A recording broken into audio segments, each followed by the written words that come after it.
No, I listen to it all the time. I tell all my friends to smack it raw.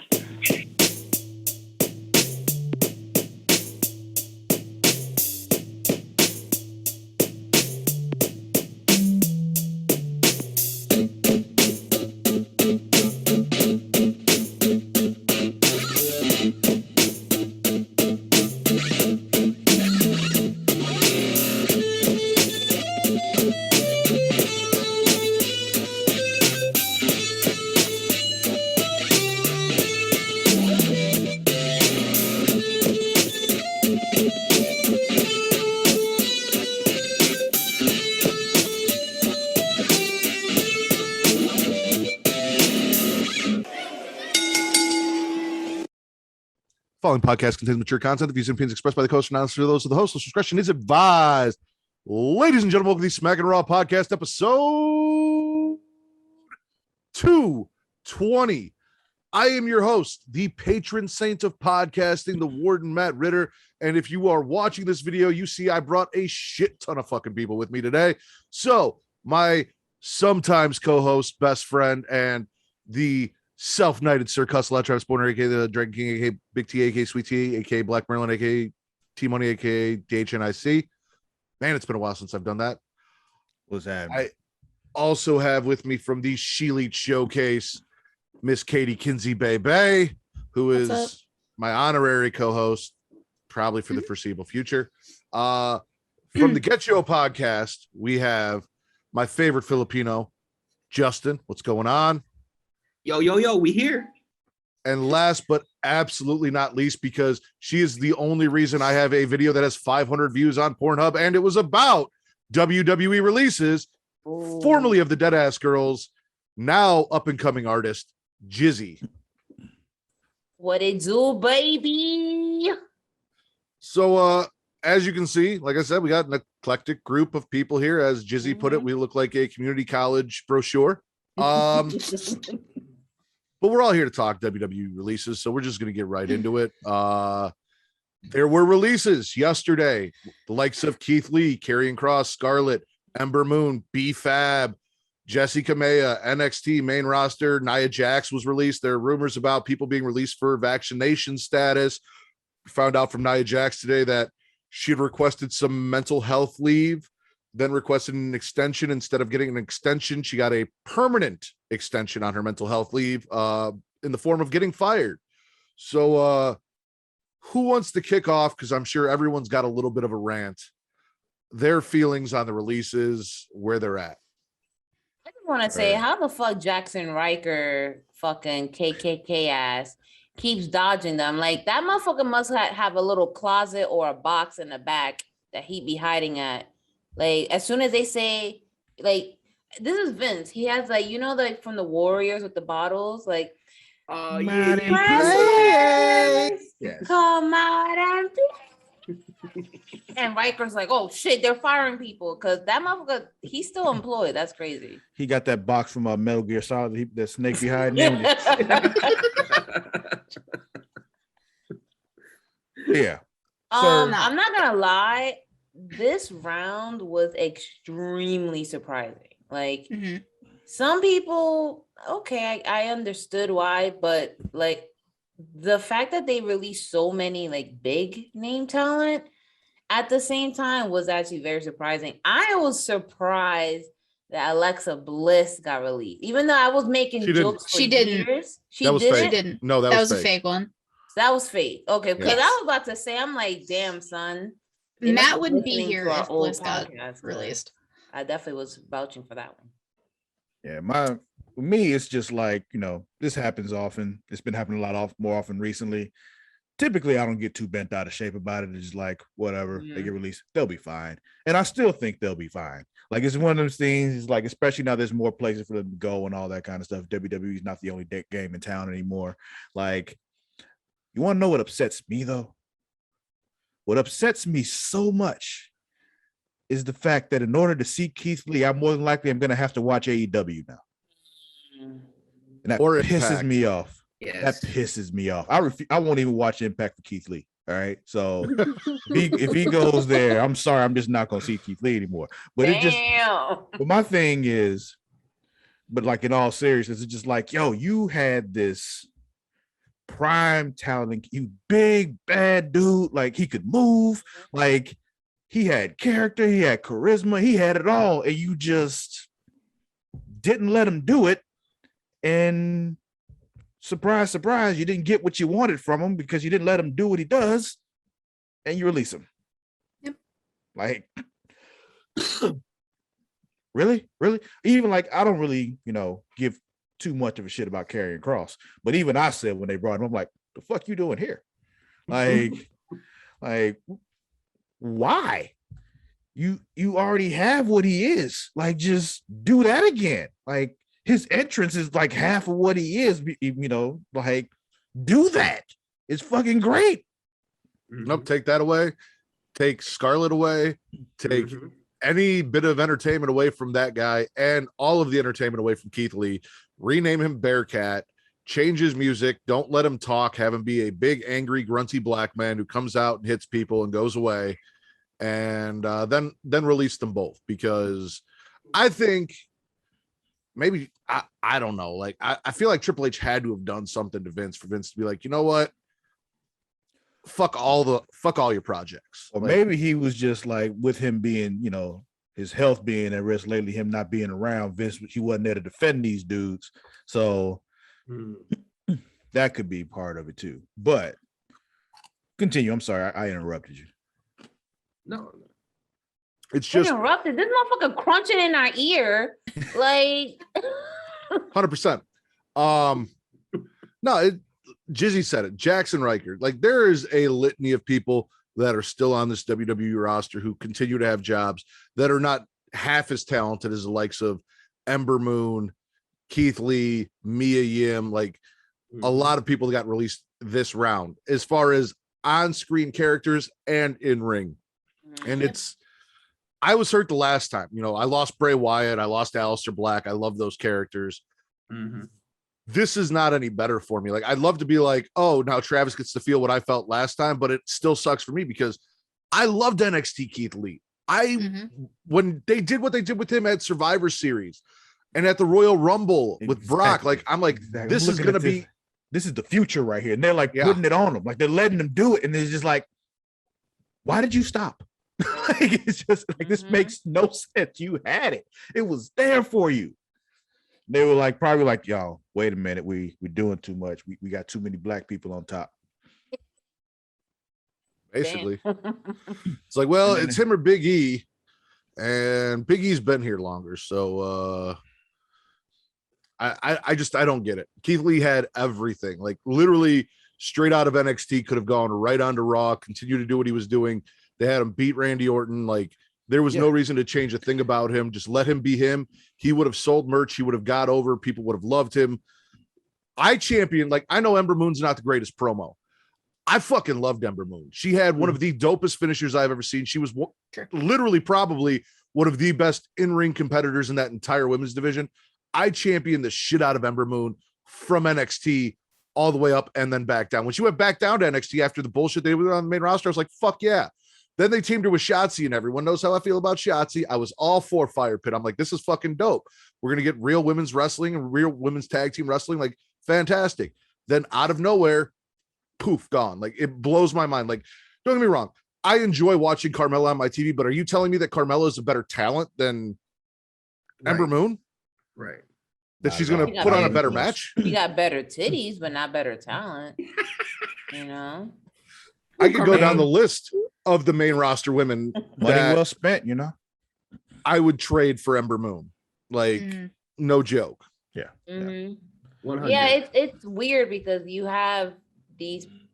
It's now you kind of have to question, okay, does WWE want to be a sports entertainment company, or do they want to be a wrestling promotion? And right now it's kind of erring on the side of more entertainment, less wrestling, less sports oriented, because I don't know about you guys, but like the last couple of weeks, it's been feeling that we've been progressing and regressing at the same time. I don't know if that makes sense. Like, they'll give us segments that I'm like, yes, this is great, something new, something fresh. Finally, so-and-so had the title. but then they'll hit us with some old school bullshit, just to remind us that, hey guys, we're still trash. Like, we almost got you guys, but we're still trash at the end of the day. And it just, I also think that, like, it's easy for us as wrestling fans to just sit here and be like, oh, fucking WWE, this and that, this and that. But at the end of the day, we got to think about it in a more realistic approach. It's a fucking job, bro. Like, a lot of us quit jobs left and right. Mm-hmm. A lot of us, stay at shitty jobs because that's the only thing we know. We get complacent. So that's kind of the approach that I've taken to when I hear about releases. It's like, listen, it sucks to hear that someone lost their job, someone lost their income. And, obviously as an independent contractor, now you're stuck in this 90-day compete clause. So it's like, you can't even make money after you got let go.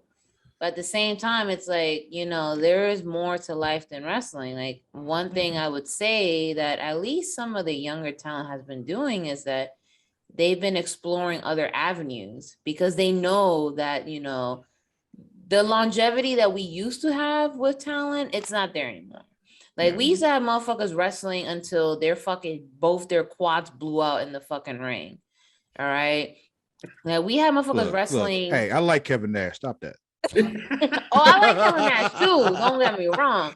But like, we have motherfuckers die in the ring and they'll be like, oh, all right, well, on to the next show tomorrow, guys. Right, guys? So before, it was like, you ate, slept, died, breathed, everything was wrestling. Now it's like, bro, wrestling is a job. I'm doing my job to the best of my ability. Some of us are good, some of us are bad, some of us, clearly doing some other things on the side to keep our jobs, and that's it. Yeah. The issue is that how this particular release was announced was extremely tone deaf, especially since hours prior they were boasting about $256 million in revenue. So I'm like, okay, so you have revenue, you made money during a pandemic, which is a fucking extremely hard.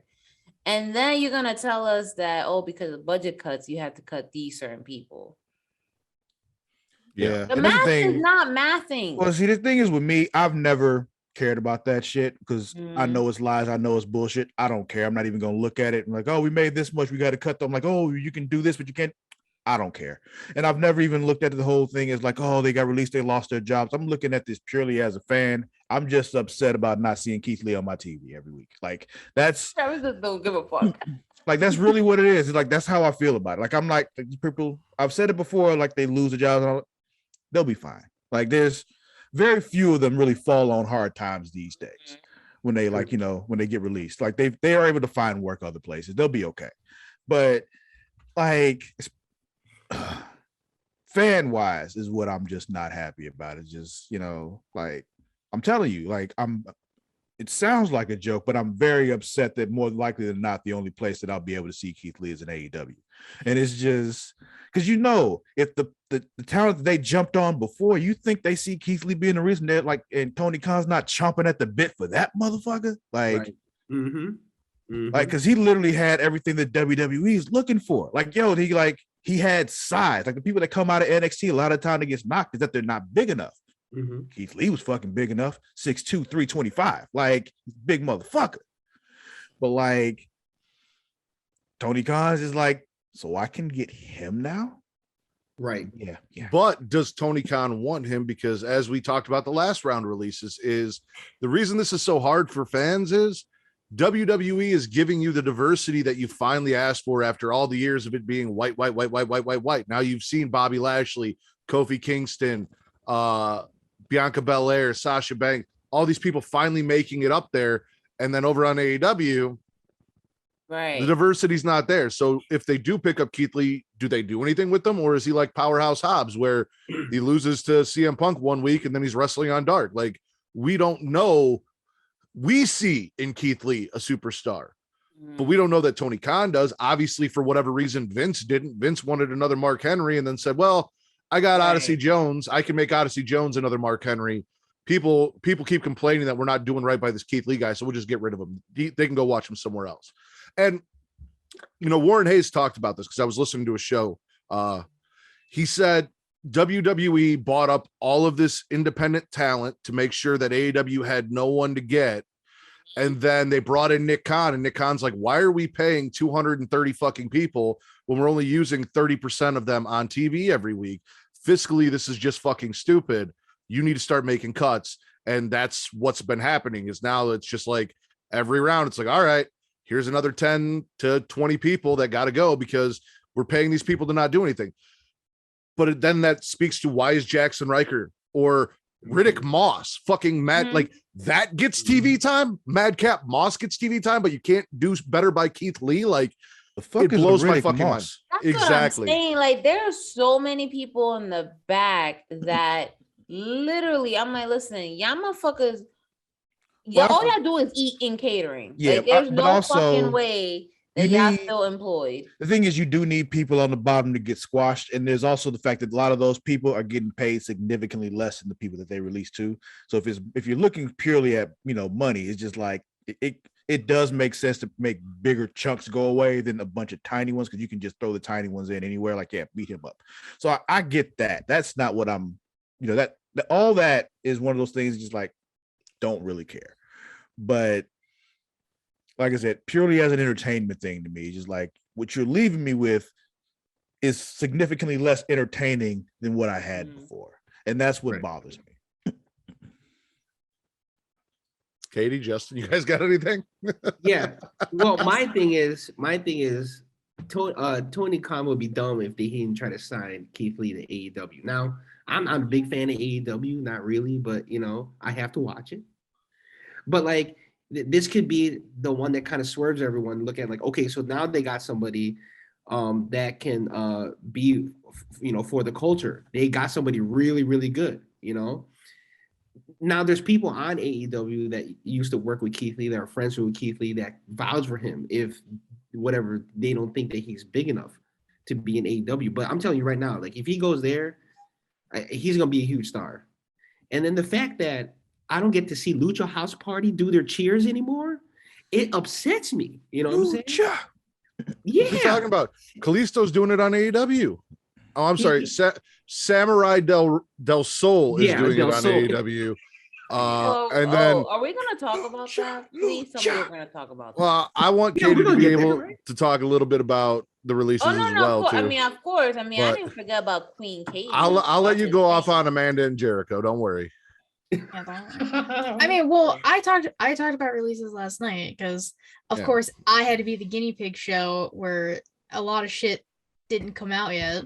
So I was just like, oh, here's releases. Here's how I fucking feel about them. The whole Nia Jax thing though, that one pisses me off to my core. The fact that everyone was just like, oh, vaccination thing. Oh, whatever. Oh, whatever bullshit people were spouting. The fact that it was a mental health thing, nah. And I said it on my show, and I'll say it again. If they pull this shit next month or to the mid of January, I'm done. Straight up, I will not cover it anymore. I can't. It was kind of weird that all these. That's I think kind of just to piggyback off of Travis when he says about the fan standpoint. That's kind of another thing that kind of turns you off sometimes from like engaging in these news is that it's all the fucking bullshit rumors that comes out. Mm-hmm. Like, first off, if it was truly a vaccination thing, that's none of our fucking business, whether it is or it isn't. Just like if it was a mental health, like that, for her to come out and say something, that wasn't our business. Like people struggle, people have issues, people need time, off. So the fact that, so many people made up all these rumors to the point where I'm pretty sure it got back to her some way. And she had to come out and say, nah, listen, I'm struggling mentally. And WWE was like, oh, word? Oh, you want more time? Better yet, how about permanent time?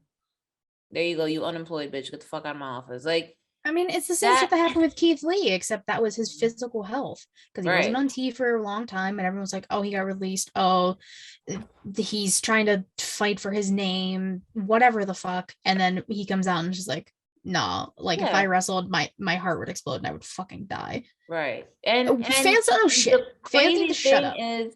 I had said that a while ago. Like when we first heard that Keith Lee, you know, is gonna be out for a while. I'm like, yo, listen, let's be honest, guys.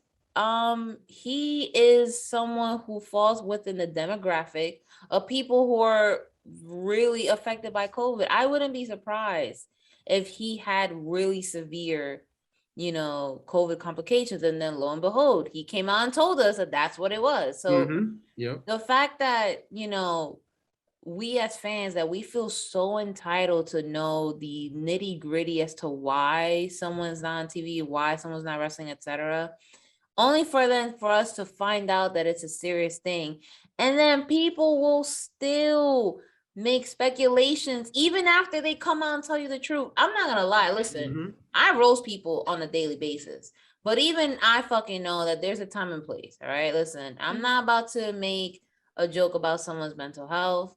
I'm not about to make a joke about someone's fucking heart health unless it's Donald Trump. But like, it's just weird that we feel so fucking compelled to be like, oh, that's cat, because I heard from Wrestling Observer that Nia Jax actually she had a perm she had an accident with her perm.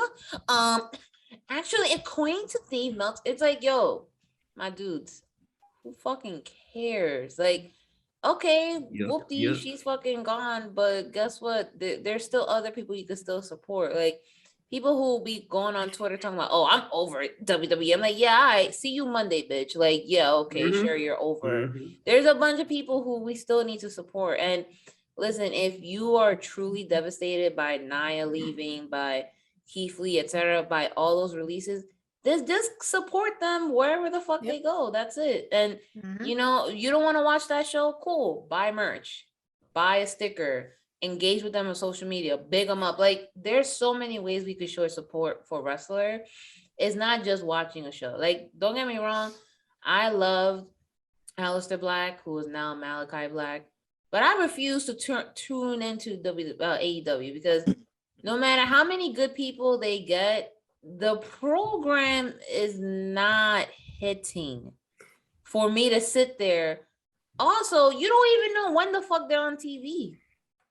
Like, they'll be on TV on a random fucking day 1 month, and I'm like, what the fuck? What happened to them? Like, how come they're not on TV no more? So at least with WWE, I can kind of expect to see certain people certain days. With AEW, it's like, how many fucking AEW shows they got? They got like 18 fucking programming, right? Well, on TV, there's 2.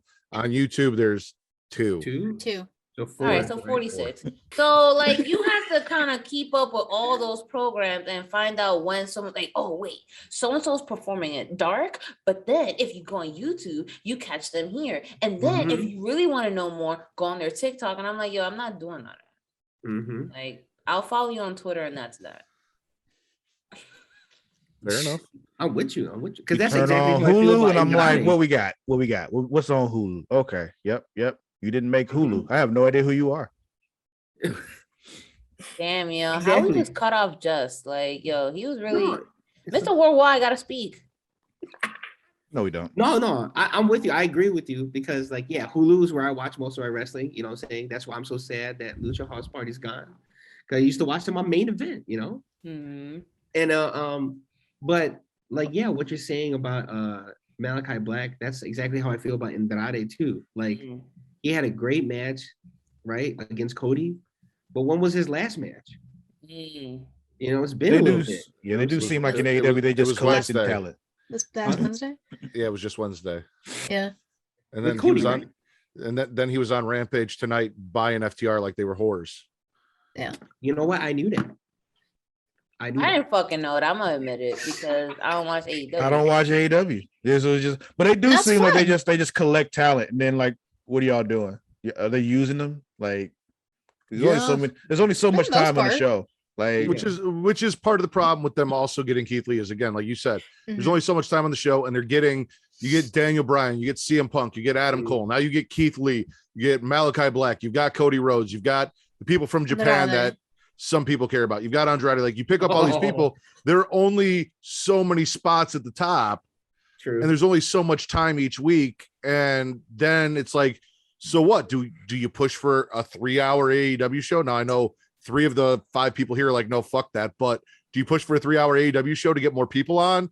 Do they push Rampage to 2 and do 2-hour shows that people are still going to say they don't want to watch to give more time for all of these people they have? Or do they have to start cutting talent because they don't have the time and the space for them? Like, you can't keep paying people to be on. I mean, you can pay people to be on YouTube, I guess, but that's where I draw the line. I'm not watching your fucking YouTube shows. Like, I will watch you on TV, on network TV. I will watch you. I can record it. I can catch it.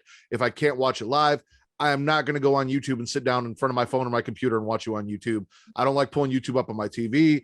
I don't like navigating and typing shit in like with my controller. Not a fan of it. So Matt Ritter's a boomer. Yeah, pretty much. He's like, the YouTube is collecting my data and selling it to the government. They're already collecting all my data, and it's all porn. So like they know what I'm into. First of all, when we're born, and they give us a fucking number. It's called our social security number. They've been tracking us. So. Oh yeah, for sure. 100 they tracking us.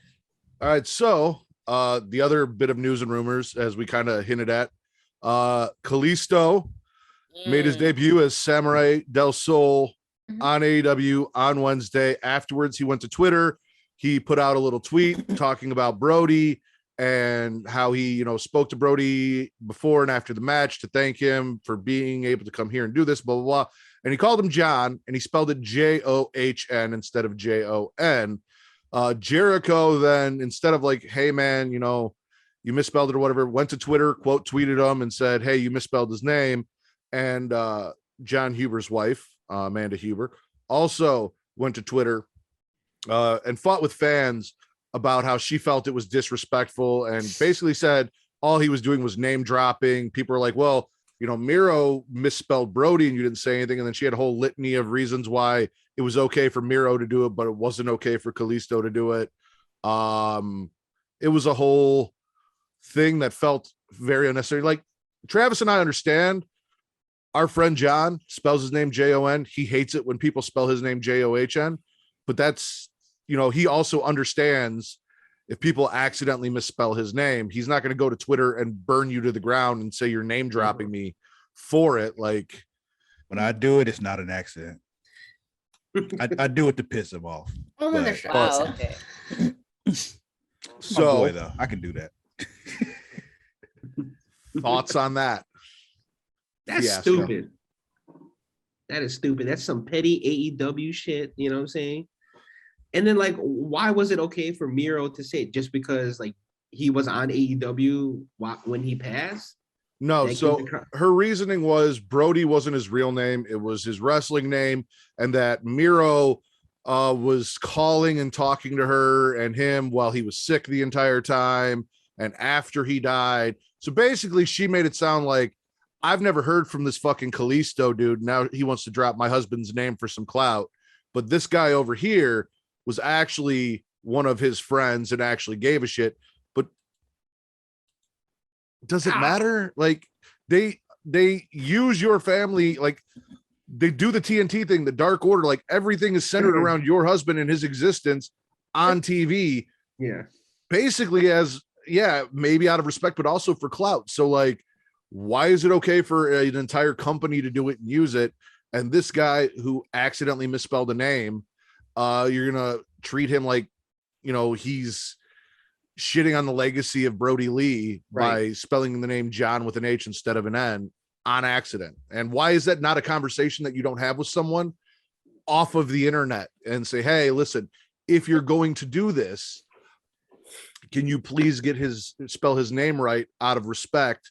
It's Jon, not John. Like, why put him on blast in front of the internet? It felt like there was something more to it to me. Like there was some kind of animosity there outside of like what we were seeing, because it felt like a personal attack. Yeah. Yeah, there had to be, because there's no way or reason it should have blown up the way it did. Again, I talked about it last night. Popped off a personal attack against Kalisto? I mean, there has to be. Like, there's no reason for Jericho to open his fucking mouth regardless. Like, he has no say in this. It doesn't fucking matter. But for Amanda to be like, your name dropping, whatever, shoot him a fucking DM. Like, why are you blowing this up? That's all I was saying last night too. Like, there's no reason for it. You're starting shit for why? You're teenagers now? Get a fucking life. Stop. And I said it last night too. Like, if you're gonna bullshit, give Kalisto bullshit, give everyone else bullshit too for using your husband's name. Keep it even. Unless there's like a deeper fucking meaning that we don't know about, that like some weird shit happened between them, then fine, whatever, roast him. I don't, privately, don't do it so we can all see. He didn't say anything disrespectful either. Like, he literally just said, hey, you know, I thank John, blah, blah, blah, when I got into the arena, and I'm happy to, you know, do this in a place that he called home, and I want to make it feel like my home, and blah, blah. Like, everything seems super above board and really respectful. Yeah. Except for accidentally misspelling someone's name. And when he got called out, he said, I'm sorry, I got into my emotions. I didn't realize that I was like, he even took it on the chin, like, all right, yeah, I fucked up. My bad. And they still kind of went after him for it. So, and it was extremely unnecessary, and it was so unfair because a lot of the comments that the widow was responding to, a lot of them were very race-based and ethnic-based, and a lot of people were making fun. Oh, well, you know, English is not his first language. Oh, well, this and that. And it's like, yes, let's talk about it. The fucking name John for a Hispanic person is Juan, and there's no fucking H. Like, H is a letter that's rarely used in the Hispanic alphabet. So if English is his second language, obviously, you know, you're taught, you see it as the fucking Americanized version, John. So when you see Jon, you're like, what the fuck does this mean? Like, why are we dropping the letter? So that's how I see it, because English is my first language, my second language. So I've made mistakes with certain popular American names where I'm like, in my head it's pronounced one way, but y'all spell it differently. That aside, the fact that she chose to say, I don't care, you know, when people were trying to offer some reasonable explanations behind the spelling error, that, like you said, I think that there must have been something deeper there, something more personal or what have you. But listen, when you are a spouse of someone who is in the limelight, whether you're a wrestler or a fucking basketball star or whatever, people, when you have someone who's made some sort of an impact culturally, people will always reference your spouse when they die. Just like, look how many people fucking reference Kobe, and people who reference, you know, other big celebs who passed away. Like, it's always going to happen. So you either need to learn how to foster your emotions and handle that privately, or maybe just get the fuck off of social media. Because I bet you right now, it's not going to be the first time, and it's definitely not the last time that somebody's going to use your husband, whether it's, you know, to show gratitude, appreciation, or even just to make a fucking crass joke or what have you. The fact that you're letting a company that barely fucking knew him use his name and run his fucking gimmick to the ground, because they're probably giving you a little fucking paycheck. The fact that you're using that as a reason why you need to lash out at people online is fucking ridiculous. Because I'm gonna say, I said it in the cafeteria group chat, and I'm gonna say it right now, I was not hearing people checking for Luke Harper, aka Brody Lee. I didn't hear people checking for him then. So the fact that I feel like a lot of times when someone passes away, we give them more flowers when they're dead than we do when they were alive. And it comes off very fucking disingenuous. I didn't know the man. I didn't really watch him wrestling, and I didn't really know much about his background. I will say that him dying so unexpectedly was a shock. I will admit that. I'm like, damn, that fucking sucks. But I'm not about to sit here and fucking put up some RIP tweet or some fucking bullshit when I know deep down inside I don't really care about it. So she needs to understand Listen, if you can't handle this shit privately, get the fuck off of social media, because there's about to be a lot of people that are going to be using your husband's name.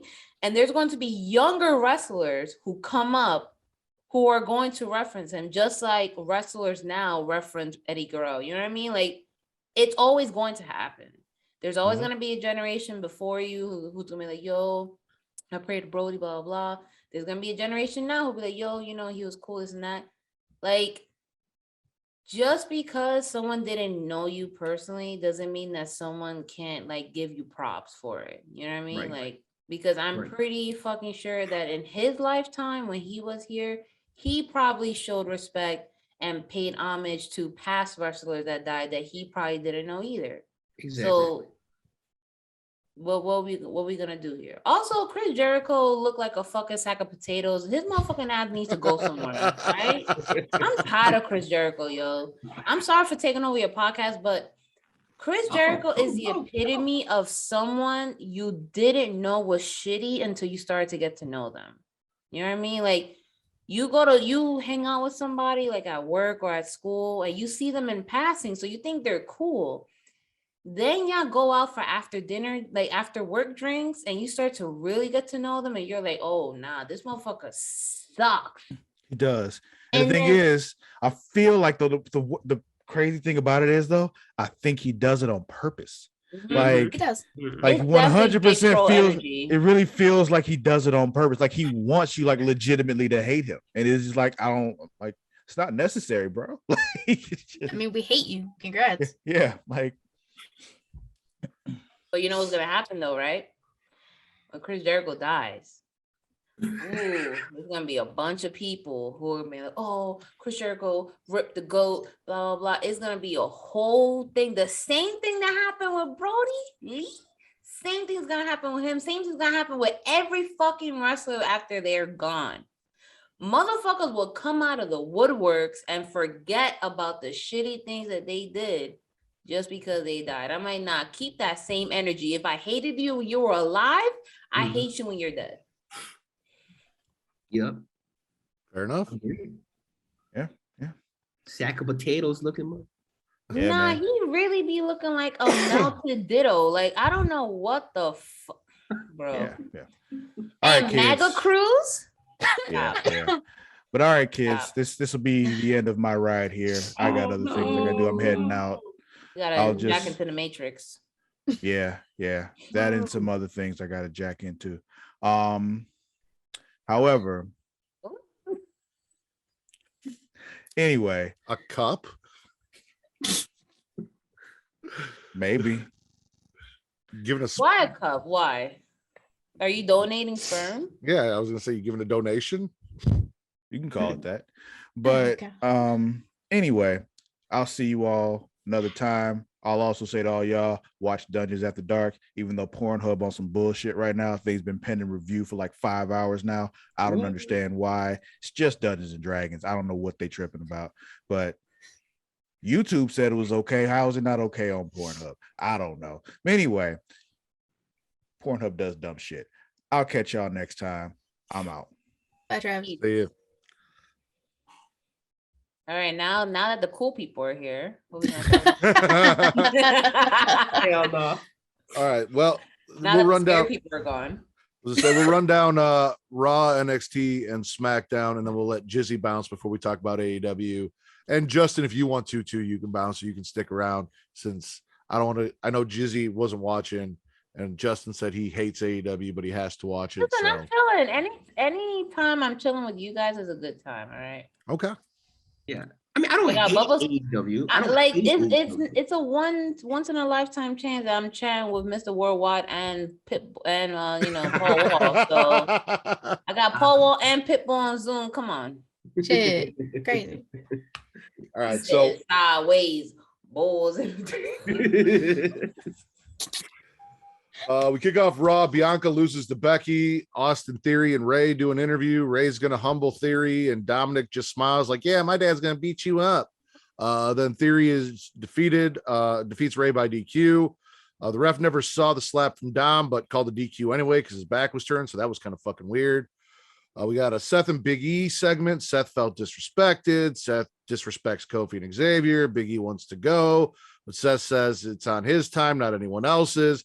Then Kevin Owens comes out for some fucking reason, decides to get involved and passionate about how, you know, he's going to give it his all, whether it's 3 months or 3 years, and tells Seth to get lost so that him and Big E can fight if Seth's not going to fight him. So Big E accepts for the main event later. Zelina and Carmella make fun of Nikki's gimmick and get a match with the tag champs. Super Brutality lose to Carmella and Queen Zelina, because that's a thing. Finn defeats Chad Gable. Alpha Academy tries to recruit Big E before the match. Big E declines, and then Chad says he's going to make an example out of Finn tonight, and then loses. Good job, Chad. Riddle gets stopped by Rudolph. Riddle babbles about dogs, which was fucking weird. I don't whatever. Rudolph tells Riddle to watch them beat the Street Profits, and then they do for whatever reason. Omos comes out, continues to be an issue for the Street Profits. Riddle tries to get involved, gets dropped, probably a highlight of the night. Looks like Randy's going to get involved, but then we cut to commercial and we never find out what the fuck happened. Damian Priest interview. Disrespect him, and he goes to that dark place, and you meet the Damien in me, because that wasn't a cheesy fucking line. Priest defeats T-Bar. You want some Damien in you? Is that what I'm trying to have some? Damien defeats T-Bar in a no DQ match. Can we kill this T-Bar gimmick? Like, he's still got a job. Like, can we go back to Dominic Dijakovic and not do this? No. Then after the match, Apollo comes out, introduces himself, and basically lays down a challenge to Damian Priest for his title. We got Morrison meditating and more 24/7 nonsense, because, again, more entertaining than Keith Lee, apparently. Go figure. We got a Becky interview. She isn't happy. She's getting booed, steals the whole fickle fans thing from Tracy and Danielson. Then Liv steps up, because Becky's like, I want someone new besides Bianca, so someone needs to step up. Liv steps up, and then Becky's like, oh, I'm going to go this way now, and bails. So maybe they'll finally do something with Liv Morgan. Probably not, but who knows. Seth and Ko backstage. Seth tries to proposition KO. He's like, hey, bro, if you join me, I'll suck your dick, and we can be friends. KO kind of cockteases him, says, you know what? I like my dick sucked. Let me think about it, but no. Then Seth just leaves him with blue balls. Or he just leaves Seth with blue balls, goes out there. Big E defeats KO despite the fact that Seth gets involved, and KO does exactly what he said he wasn't going to do and tries to take advantage of it. Big E's like, bro, fuck you, and drops KO for his bullshit, because he gave the man his word. He said, listen, I don't want Seth involved. If Seth pulls some shit, I'm not going to have anything to do with it. It's just you and me one-on-one. And then he tried to take it, and he's like, well, it's not what it looked like. And no, it was exactly what it looked like, and you got dropped. Mm. That was Monday Night Raw. What are we swallowing for Monday Night Raw? Damian Priest. I was going to also say Damian Priest. What a mood. You want that arrow? You want that big ass arrow? No. We don't shoot arrows no more. No, we ain't shooting He arrows. doesn't shoot arrows because we don't got archers in the fucking Bronx. Listen. She makes a good point. I personally don't really fuck with Hispanic men as a Hispanic woman, because they're machismo and mama's boys, and they're shitty. Okay. That is the one man I would break my rule for.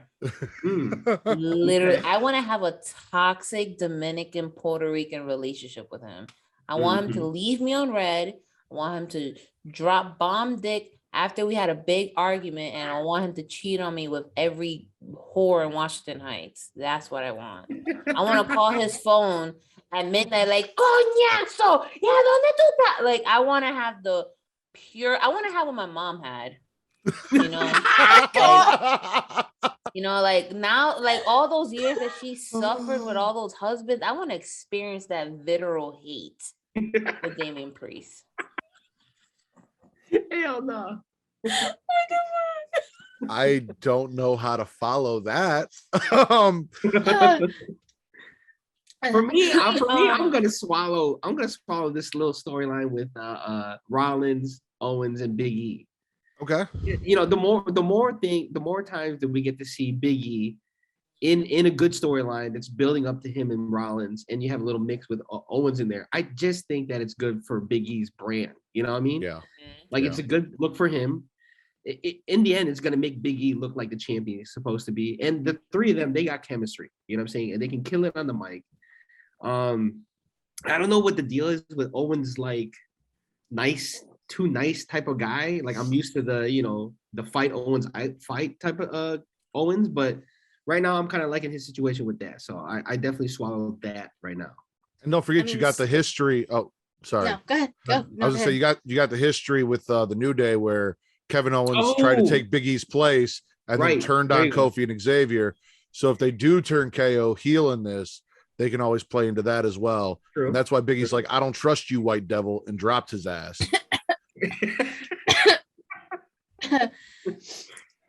What I was gonna say was, like, I agree with Justin. Like, I'm swallowing all of that. More specifically, when Seth tried to say some shit about Xavier being king, isn't doing anything, and Kofi Mania wasn't like important, and Big E just got so fucking serious. He said, "You don't talk shit about any of that." I was here for it. I was ready for Big E to kill him right then and there on site. It didn't happen. That's okay. It'll happen soon. Seth is gonna get his. It's gonna be great. And like Seth, character regardless, like Seth's a hell of a worker. He's gonna give it all no matter whatever the match. He put up with Brock's bullshit for how long? Killed it every time. Yep. He also made nothing out of something with the Mysterio storyline, you know?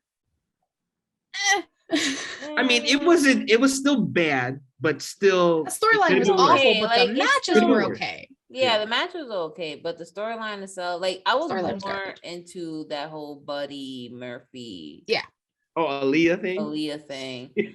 I just need to say that whoever ironically or unironically said on Twitter that Seth has drip like many months ago, I'm gonna need that person gone, because now what happened is uncool people started saying drip unironically, and now this man pulled up looking like the fucking interior lining of the Mystery Machine, and motherfuckers are out here saying that he looks good. I'm like, no, like we said it one time because you looked good, and then you fucking ruined it. Like all white things, you know. And I mean, white people do that a lot. See, Dizzy, exactly. That's exactly how I feel about the Young Bucks and the sneakers thing. Okay, that's exactly how I feel. Yo, he really pulled up in some fake Dior one. Man, hey, shout out to Jabba Tears. I heard that episode. That was a good episode too. Actually, can I also say that on the conversation with Seth and bringing this to Becky, I don't know what it is, but their promos are sounding a little racial lately. So are you talking about like last week where she told Bianca back of the line, bitch? Yeah, that felt like the slaves that got picked up from the island of Dominican Republic, my ancestors, they whispered in my ear like, that's racist. And I was like, you're right. Something about that segment didn't sit right with me. Listen, as a 34-year-old white cis male, I sat there and went in the group chat and said that didn't feel right. That wasn't okay with me. That felt a little charged. It felt a little too. She definitely wanted to say the hard R. Like it definitely felt a little civil rights movement-ish. See, I wasn't gonna say that she wanted to say the hard R, but I do feel like she wanted to call it Rosa Parks. Like that. It was definitely. She was definitely telling her to march for her freedom, and I didn't like it. Like. And she keeps saying it. I'm like, no one in the back has checked this promo. Like, yo, you know what? Maybe because when she said that and the camera panned to Bianca, the same reaction that Big E had when, when KO was talking about the New Day, literally you saw that same reaction from Bianca. And I'm like, yo, listen, I don't know who's writing this, who approved this, but there's certain things that you cannot really say because they do not translate well. That being said, I know that we're still doing, it's swallow, spit, and gargled undecidedly. Yeah, so we're still on swallows. Oh, okay. I'm jumping ahead. So I got one more. I don't know if anyone else does, but I got one more. And it's in line with what you were talking about. So it doesn't feel like they're going to put the belt on Bianca. And if you're not going to put the belt on Bianca, which you should again, but if you're going to wait till Royal Rumble or whenever to do it again, fine. If you're going to have to move someone else in that spot, I'm going to swallow the fact that maybe finally Liv Morgan's going to get that push, because she has been busting her ass and they just keep repackaging her and fucking her. And she doesn't look like she enjoys being fucked the way they're fucking her. So like, no consent. At least give her a shot. Even if you don't put the title on her, just give her a shot to do something. Because like I said, it doesn't look like the right choice is Bianca, but if we're not going to go with Bianca and you want to hold off on that, build it to something bigger somewhere else, fine. Liv's a great choice in the meantime. So I'll rock with that. Yeah, no, and she's actually really improved. Like, oh she yeah, comes in and her matches are actually entertaining. And she's good on the mic. I mean, she's pretty decent. So, like you said, I don't know why we keep playing hot potato with the title when there's so many other people who are willing to step up and who should have the chance. Yeah. Anyone else have any swallows? You guys want to do your spits for Raw? Because there's plenty to spit from Raw. Everything That's what I'm waiting for. All right. Let's spit some Raw. Justin, ahead, that's what you're waiting for. I was like, that's what I'm waiting for. All right, spit. Spitting. I'm definitely spitting the not Bianca, Bianca losing again, and then the way that she lost, getting hit into the turnbuckle, and then doing, I guess the victory roll up is like the master finisher nowadays. You know what I'm saying? Yeah. Like, apparently. You don't even have to. You remember back in the day, you're like, yo, I gotta have a cool finisher. Now, just a roll up. Yo, that's all you need to do now. Yeah. And I just can't stand it. Like, it's like one of those things where it's like, how could you be invested in this storyline when you just keep having the same result, losing and losing, building and losing, and it just keeps happening. And then on a Raw too, you know what I'm saying? Of all shows, on a Raw. I just can't stand it. So spit that. And spit Chad Gable. I don't want to see his ass on the show. Damn. Like, what is he doing? What is he doing? What Chad Gable ever do to you though? Not enough. Not enough. He didn't do enough to me, and I don't like that.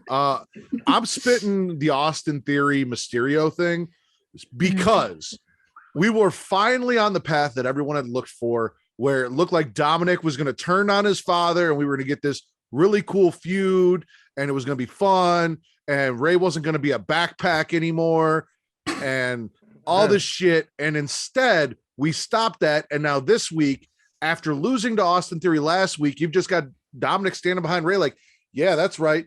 You may have beat me, but my dad's going to fuck you up this week because my dad's bigger and stronger than you. And then and Ray loses anyway. Like, I'd much rather have a blood feud between father and son where Ray, Dominic wants to get out of his dad's shadow and wants to be his own man than my dad's Rey Mysterio and he's going to beat you up. Like, get the fuck out of here with that shit.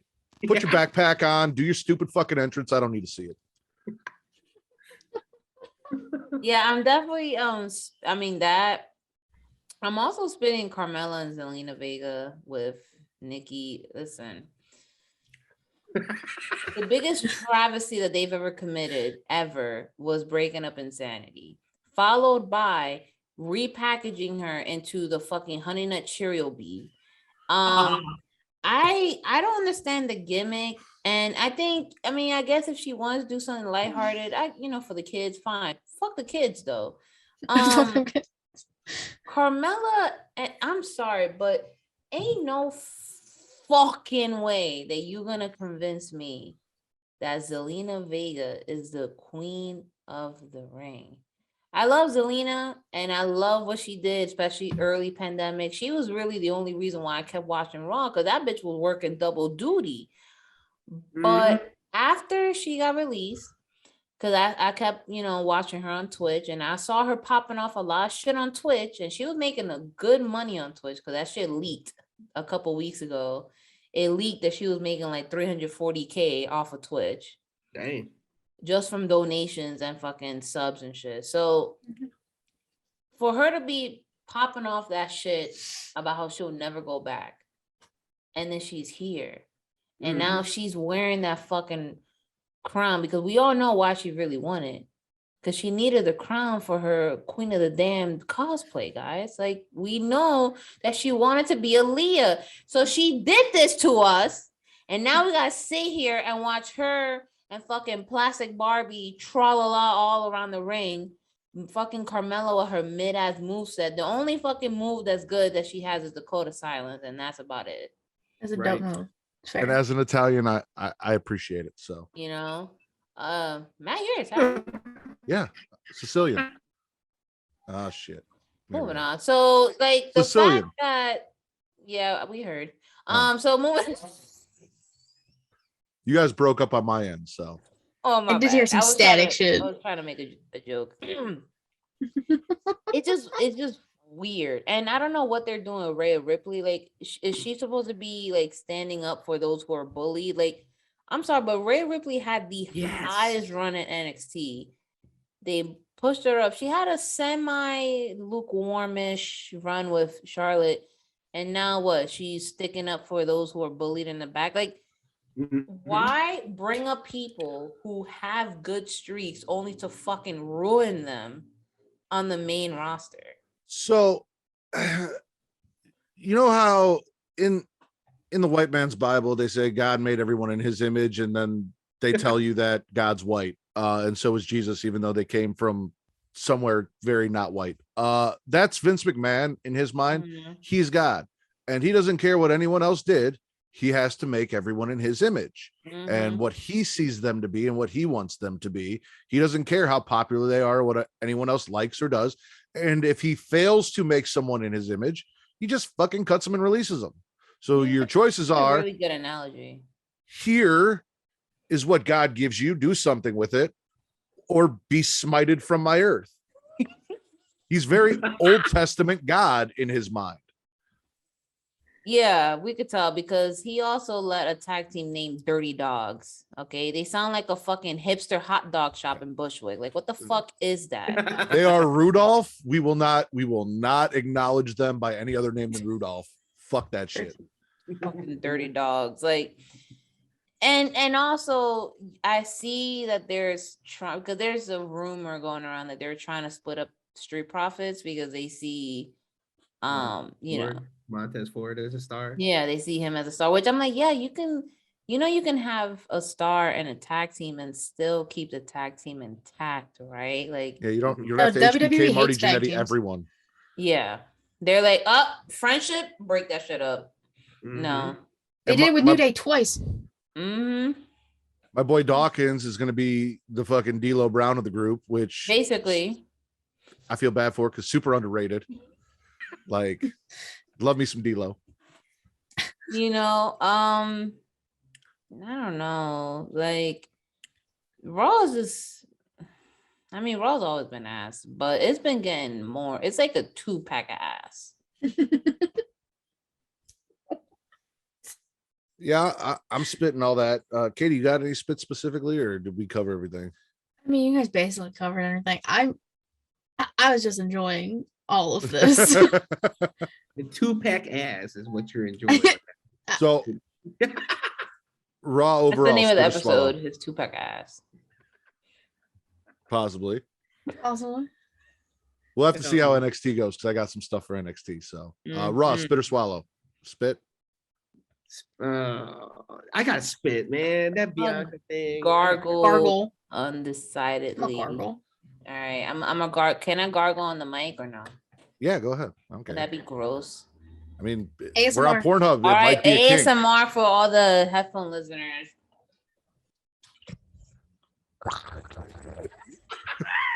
I hated everything about that. I took my headphone out. So thank you. I'm gonna gargle too, but not the way Jizzy did. Just say that I did. All right, NXT. So we kick it off with Mandy, our new NXT Women's Sorry, Champion. Katie. Okay. She says she's still the baddest bitch in this whole goddamn company. Toxic Attraction take out Zoe backstage while she's cutting a promo. Io ends up stepping to Mandy. They brawl. Toxic Attraction attacks. It's a 3-on-1 until Team Ninja shows up, evens the odds, and runs them off. And then they run into Dakota backstage. And Dakota's like, listen, I didn't do it for you. I did it because fuck Raquel Gonzalez. Like, to be clear, me and my pink hair don't give a shit about you. It's just fuck Raquel. By the way, I'm dubbing this N triple XT because everybody on the show's trying to fuck now all of a sudden, and I'm all for it. Like straight up backstage Halloween party orgies, I'm all for it. That is giving me college freshman, like college frat house vibes. It really is. We got Duke's poker room. Cameron Grimes knows less about poker than he does pussy, but at least he's lucky in cards. Dakota defeats Cora Jade. It's a rough match. Kai looks to murder Cora, but then changes her mind at the end and just kind of puts her skateboard on top of her and walks away for some reason. We got an MSK vignette. They're going to meet the guy behind the name MSK. They tell the story of the origins of the name MSK, but then the fucking Forrest Gump bus pulls up in the way and we don't hear a goddamn thing. And then when it pulls away, they give each other a piggyback ride off to meet the fucking wonderful Wizard of Oz, I guess. I don't know. Robert Stone loses to Zion Quinn. They had a dance off before the match, which was fucking weird as shit. But I mean, Zion Quinn is Zion Quinn, so like can't really complain. And then Elektra Lopez flirts with Zion Quinn backstage because again, everyone's trying to fuck. We get a Joe Wayne Gacy vignette where he talks about not judging Harlan by his appearance, but instead by the size of his penis, and how they're going to change the world. It was very weird, very uncomfortable. They're trying to fuck. I'm almost certain of it if they haven't already. They are. Legado defeats Kyle O'Reilly and the guy he's fucking, Von Wagner, out in the woods. Trick Mello has an interview, says they won't miss in their court. Andre Chase interrupts, says he has their back after their bonding moment in the haunted house. And then Andre gets mad when he's told that he looked like a coward, promises a signed ass whooping. So he goes out. Big Bad Booty Breaker shows up, accepts his challenge. It's a teachable moment, open challenge. And instead it's a firsthand lesson in getting your ass whooped. Then we get a promo from Breaker, how Ciampa's the man and losing makes him mad. So he doesn't want to lose anymore. Good for you. Imperium interview. Toxic Attraction flirts with Imperium now. Because again, everybody's trying to fuck.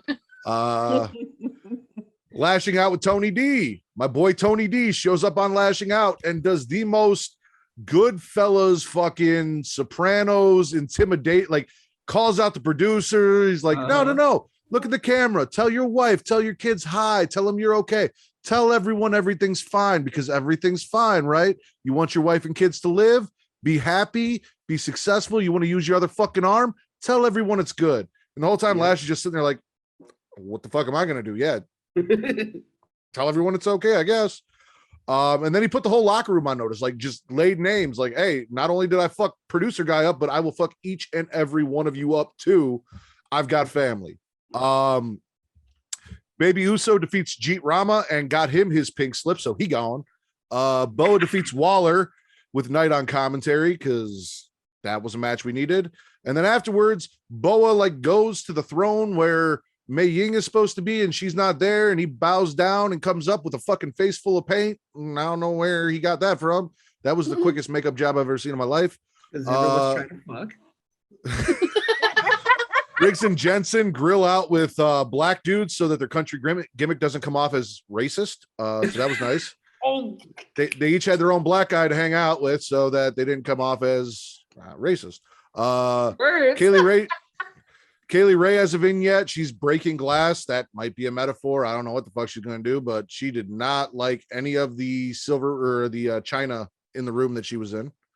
We got a Ciampa promo. He puts over Breaker, says that he's the god of NXT. Trick Mello interrupt. Mello says that he is the A champ and Ciampa needs to take a back seat. Ciampa says Mello's bluffing and lays down a challenge, then punches Trick in the mouth. Johnny shows up at the end, kind of addresses Ciampa, but we can't really hear what they're saying. But oh yeah, they have a history, so that's a thing. And then in our main event, John Dex loses to Trick Mello. Trick catches Loomis with his shoe behind the ref's back, and then Mello rolls him up for the pin. What are we swallowing from NXT other than everyone trying to fuck? Yo, everything. That's man. the fucking title. Yeah. Yep. Everyone's trying to fuck. Everyone's trying to fuck. You just gotta edit it because YouTube. Yeah, I know. Mhm. Get fancy with it. Everyone's YouTube some trying to bitches. F.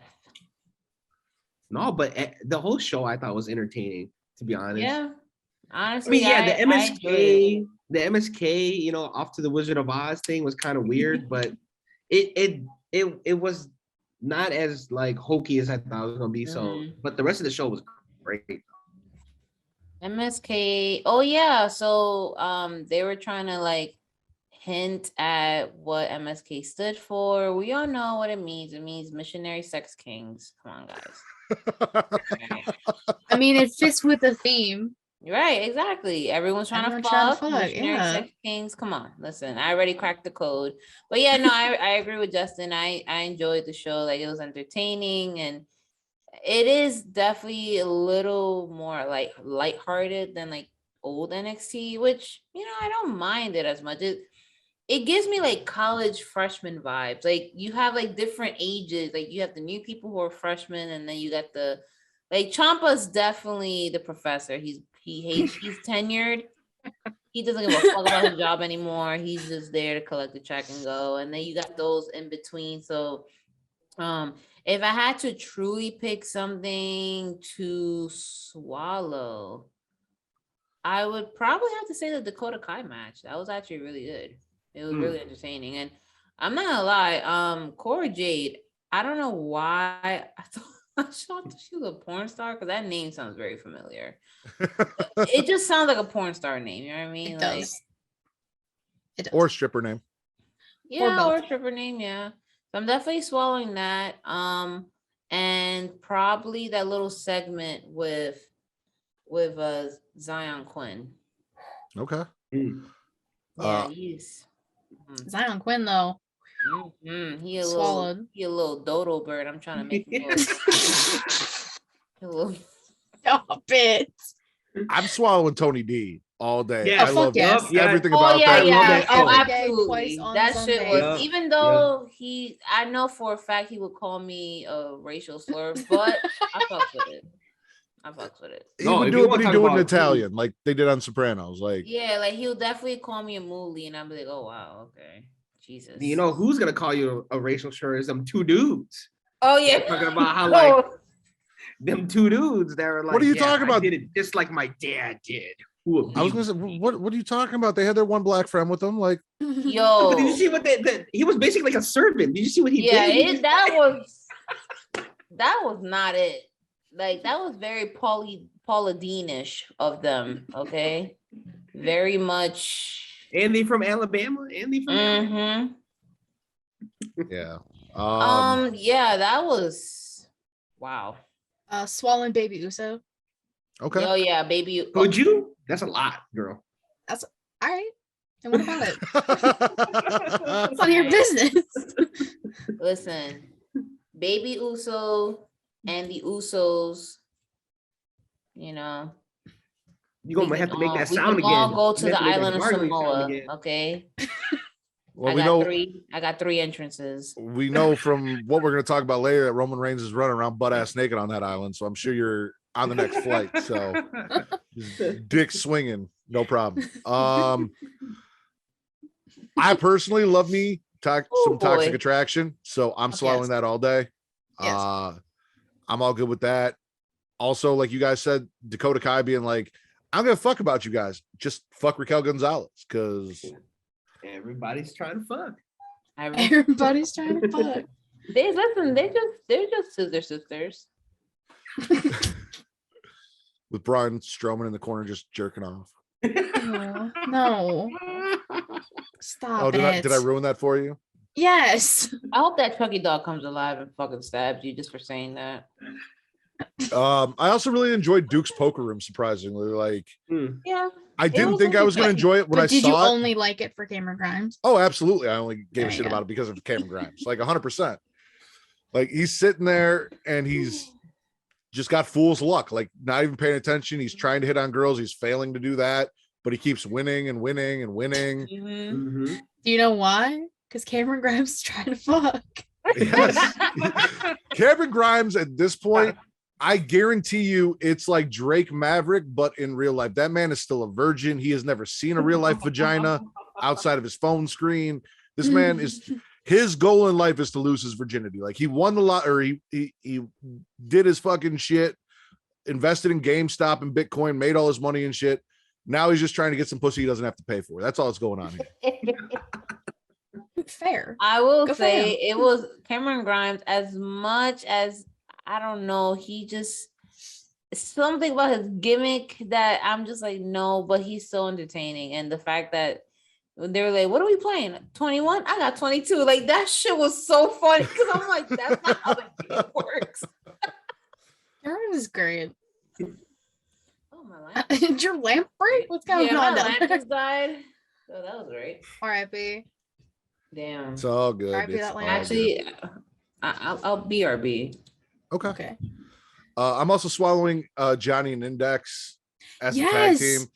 I'm not going to go as far. I'm not going to go as far as Vince went last week and say that they have better chemistry than Index does, but I Blasphemous. am enjoying the shit out of Johnny and Dexter together, even though they lost. And Trick Mello is fucking fantastic together, and they're killing it too. So Love me some Mellow. Yes. Love me some Carmelo Hayes. But John Dex, listen, the father-son team that we deserve. Mhm. Johnny's Father-son-in-law killing it. team. Johnny's killing it. Like he does He the crawl is. and everything. Like that. There's talked nothing about that it man last can't night. do. He put the glove on and they both did the slap. Yep. Perfect. What more Mhm. can you ask for? Are we spitting anything from this show? Joe and Gacy and whoever the fuck. Uh, Yes. No. Ah. Jizzy, hello. I agree. I'm here. I'm just trying to fix my lamp, but I agree. Yes. 1,000%. Them two dudes. Them two No, dudes. The, that shit- The Matt, I KKK tell you- intern. Matt, I tell you every week that shit freaks me out. I hate it. Oh I wait. I get understand that. hardcore serial killer vibes, and it makes Which is me why I nervous. enjoy it. No, see, I like serial killers. Like I'm the typical white bitch. I like crime documentaries and shit like that. Whatever. This is different. This is Yeah. actually I fucking don't know. terrifying. Like his monologue, no lie, it sounded like the same monologue that Hitler used to tell his troops before they used to commit atrocities. Like let's literally look into what he said. And I got it right on my Pull up phone the because notes. I knew we were gonna talk about this. And I was so ready. She came prepared. This motherfucker sat there and was talking about the guy's bald head and his tattoos. And I'm like, what are you trying to say? Mhm. What do you mean? He looks like a fucking skinhead. Oh, you want me to be a skinhead sympathizer? Yeah, get the fuck out of here. Nothing. He said don't judge him by his bald head and tattoos. And Yeah, Jizzy 'cause- said, Because when we see somebody like that, we'd be like, yo, he's a skinhead. But he's like, oh no, he's so yeah, he goes, the world should be a happy place, but it's a cesspool. We live in a world where we drag people down and hope they fail. How social media was full of ideas, but it's now nothing but full of negative energy. Okay. I mean, that's How not they fair. think we think that Harland is a monster based on his appearance, his bald head and tattoos, but they just alienate him and don't give him a chance. I'm not giving a skinhead a chance, my boy. I saw American History X. I know exactly what they do. as a white bald guy with tattoos, I'm not sure. You too, Matt. Oh fuck. Sheesh. No, I get it. He doesn't have any facial hair. He looks like a white supremacist. He looks like someone they cast a white supremacist in a fucking What I'm saying, like in a he role in literally jail. looks like the perfect person for Law and Order SVU hate crime. Like yeah. I'm sorry, I'm judging. I don't want him near me You're like, or I'm my judging. children. Nah, Oh. I see them on the street. Shots are getting fired. But you do I love don't me, care. right? Wow, shots. Is it- Damn. mean, You I do don't know love me about though, right? No, me, right, Matt, you listen. You're my favorite one. Okay. Katie Well, second.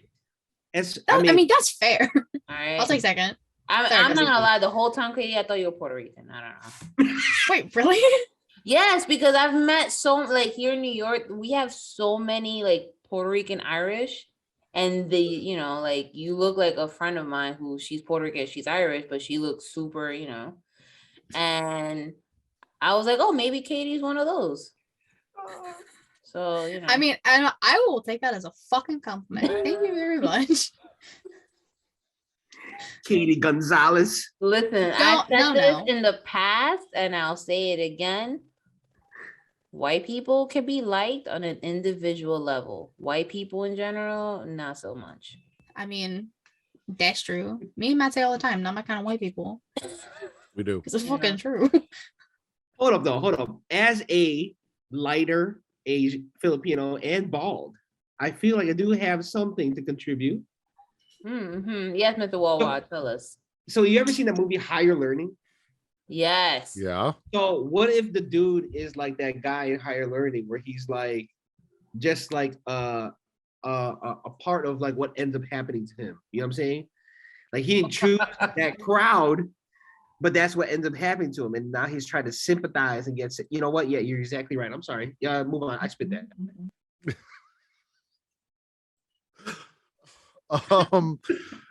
Any other spits from NXT?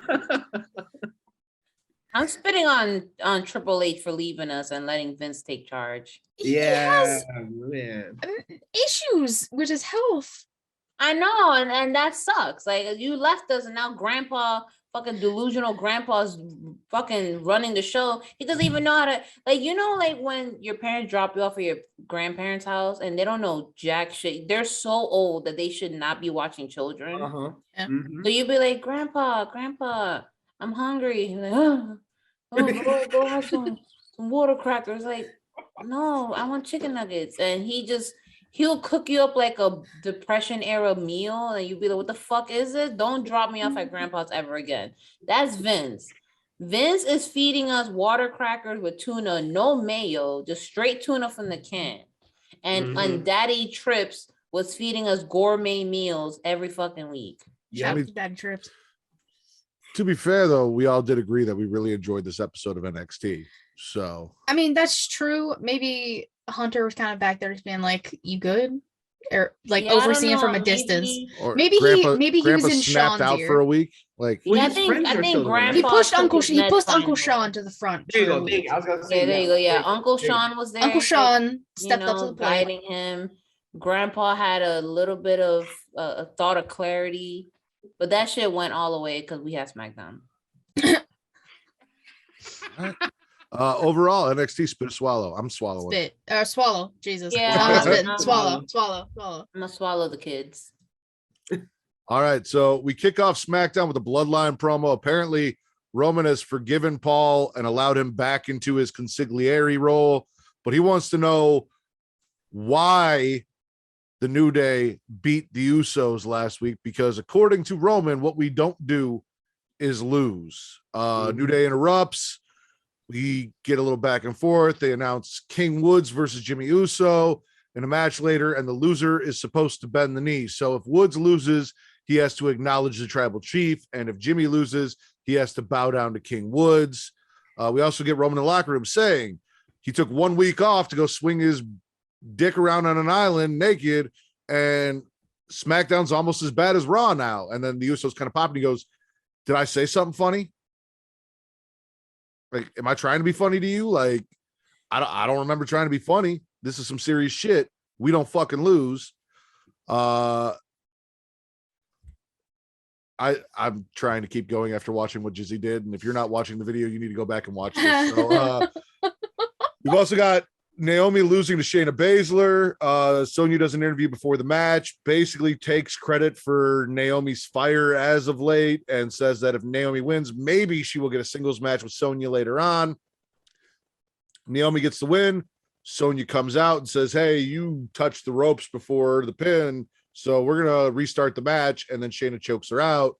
And this is all a lot of what we talked about with Becky earlier. Very blatant. Xia Li has a vignette, and as Katie has said many times, she would proudly let Xia kick her directly in the face. And I would thank her multiple thank her times. for it. We got a weird Ridge Holland interview where he talks about how much he loves Sheamus. I thought it was Vince for a second, the way he was talking about Sheamus. How that's his idol and how they used to go to the pub and drink and watch Sheamus do great things and win. And he just can't wait to meet Sheamus. We got a Shotzi promo that almost broke my fucking heart because as great as Shotzi looked, she said that she's had enough. She's lost too much. She lost her tag team partner. She lost her title opportunities. Sasha was the straw that broke the back with her fake ass sincerity after, she lost her match. And then she says she's going to run over everyone and she doesn't need a tank to do it. Matt's gonna flip. Matt might kill somebody. Cesaro and Mansoor lose to Los Lotharios. Jeff and Aaliyah are hanging out backstage because that's not a weird pairing.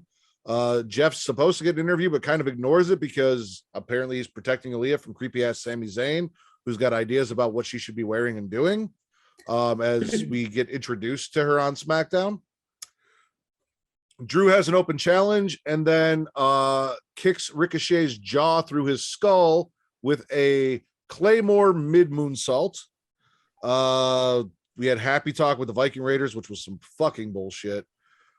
Sammy greets Hit Row, says, I got to be honest, last week your entrance was ass. So they're like, oh yeah, well, why don't you show us how an entrance is done? Sammy goes out there, does his entrance with his new music, introduces Hit Row, and then they make fun of him in kind of a corny way. Like Sami Zayn, more like Sammy Stupid. Like, I wasn't feeling it. And we're missing B-Fab, which is which we don't even acknowledge. We just pretend like she never existed. Like, and then in our main event, Woods defeats Jimmy. Roman lays out Woods before Jimmy is able to fully bend the knee, and then they stomp Kofi and destroy Kofi's knee. Like I've seen women in porn tag team less hard than what I saw happen to Kofi. This was rough and violent, not in a way that was enjoyable. I felt bad for Kofi after this. Yeah. You ever watch the gangbang scene where you feel bad for the girl? Like that's kind of how this felt. I don't know if he's going to be walking right tomorrow. That's all I'm saying. Me anyway. I'm just saying, I don't know if he's going to be walking right tomorrow. SmackDown, spit or swallow. I'm swallowing all inches of the New Day versus the Bloodline. Yeah. Actually, thirst aside, I will say it was actually a really fun main event. It was very dynamic. It was a great way to end the show. And that post-win beatdown was so furious. Like, I kind of want to, like, I'm excited to see it but then at the same time, it's like, I feel like that path makes too much sense that they go after the New Day, I guess, eliminate them so that, the Roman has a straight shot at Big E for Survivor Series. That's a possibility. But yeah, no, I think that was a great way to close the show. I enjoyed the match. New Day Usos, they have amazing chemistry as we've seen in the past, and I can watch them go any day of the week. I just love watching Woods get some shine finally. Like, it's always been Big E and Kofi. Woods is finally out there front and center. So I'm happy for Woods. And his moveset has changed a little bit. Like, he's definitely been a little bit more athletic. He's been doing more flips and stuff. So yeah, I definitely dig seeing him. I mean, first of all, that's drip. That what he came out in with the crown, the white and blue, looking like a fucking looking like Vegeta, King Vegeta and shit. That shit is hard. So I'm definitely swallowing that little tidbit. And I don't know. You know what? Surprisingly, I also am swallowing Naomi and Baszler. Why? Because the way that Sonya Deville has been acting, like, as such a good heel, I feel like eventually it'll build up to a point where Naomi will finally beat the shit out of Baszler and then put them fucking paws on Sonya. And when that happens, I feel like the crowd would pop like crazy. So, like, it's really elevating Naomi as a face. Although I would really love to see her as a heel with the Bloodline. I'm with you on that. I enjoyed the shit out of that. I am preemptively swallowing Shotzi's promo until next week when she actually shows up with no tank and we find out what the character's gonna. I will support Shotzi until the day I die. I ride hard for Shotzi, as everyone knows. So regardless of what they do with her, I'm just gonna be really sad to see the tank go because I love it. And I hate that again, the god Vince McMahon has to take great things and stick his fucking fingers in there and mix them around and ruin shit. So but I enjoyed her promo. I'll enjoy heel Shotzi. So I'm gonna swallow that all day. Oh yeah. Yeah, 100. I agree too. The promo too, and she delivered it really well. You know what I'm saying? With all the passion. Yeah, definitely everything else. The main event. I'll definitely swallow that. Yeah, I gotta say we're not at spit here, are we? No, not yet. No, not yet. Okay. Oh, okay. I'll wait. Go on. Drew and Ricochet. Listen, Ricochet just gotta stop doing moonsaults. He's getting his ass beat every time. He ate a super kick from Adam Cole. He ate a nasty looking Claymore from Drew. I mean, hell of a match. Those two are great. Yeah. I love them. Xia Li all day, every day. I want that woman to just kick me in the face. Please. Them thighs, you know what I'm saying? Them thighs, bro. Xia Li's a goddess. I'm telling you. What's your favorite flavor? What's your lemon pepper? What are we talking about? Shut up. Spicy Thai chili? Spicy Thai chili? Matt, you look like you had something to say. I did, but I'm good. You're good? Okay. All right. See, I was going to say something, but I realized that I was going to be racist. I knew it. I knew all along, Matt. What?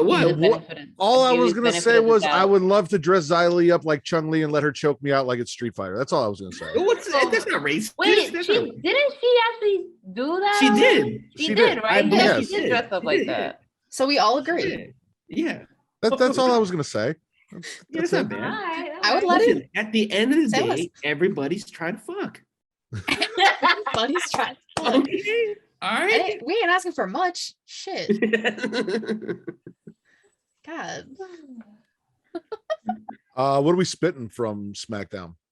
Hit row without BFAB because that's just straight up bullshit. I hate everything about it. You can't take out the hit row. Even the was it me or did the music sound different? Ass. No, it was a two-pack ass. I know. They cut out everything BFAB, so it was a little different. Oh, I also forgot that Ali approached Ricochet to try and be friends and be a tag team, and Ricochet's basically like, bro, not only are you a shitty partner, but you're just a shitty person in real life, and I don't really want to hang out with you. Yo, Ali. First of all, Ali, baby boy, I will convert for you. Mashallah, inshallah, I will convert. Okay? I mean, Mustafa Ali's a damn nice looking man. Sir, I will bow that is to a sir. the east. Okay? And the west and the damn south. I don't care what direction the sun comes. She said, I'll bow for you. Mustafa Ali. Snap. I will happily put my hair away and whatever it is, baby boy. This is surprisingly hands down the thirstiest episode of the Smackin' It Raw podcast we have ever had. Oh yeah. What? Yeah. Let's be just here together. This water can't contain the thirst, baby boy. Baby boy. You want that curry. Listen. I'm spitting happy talk.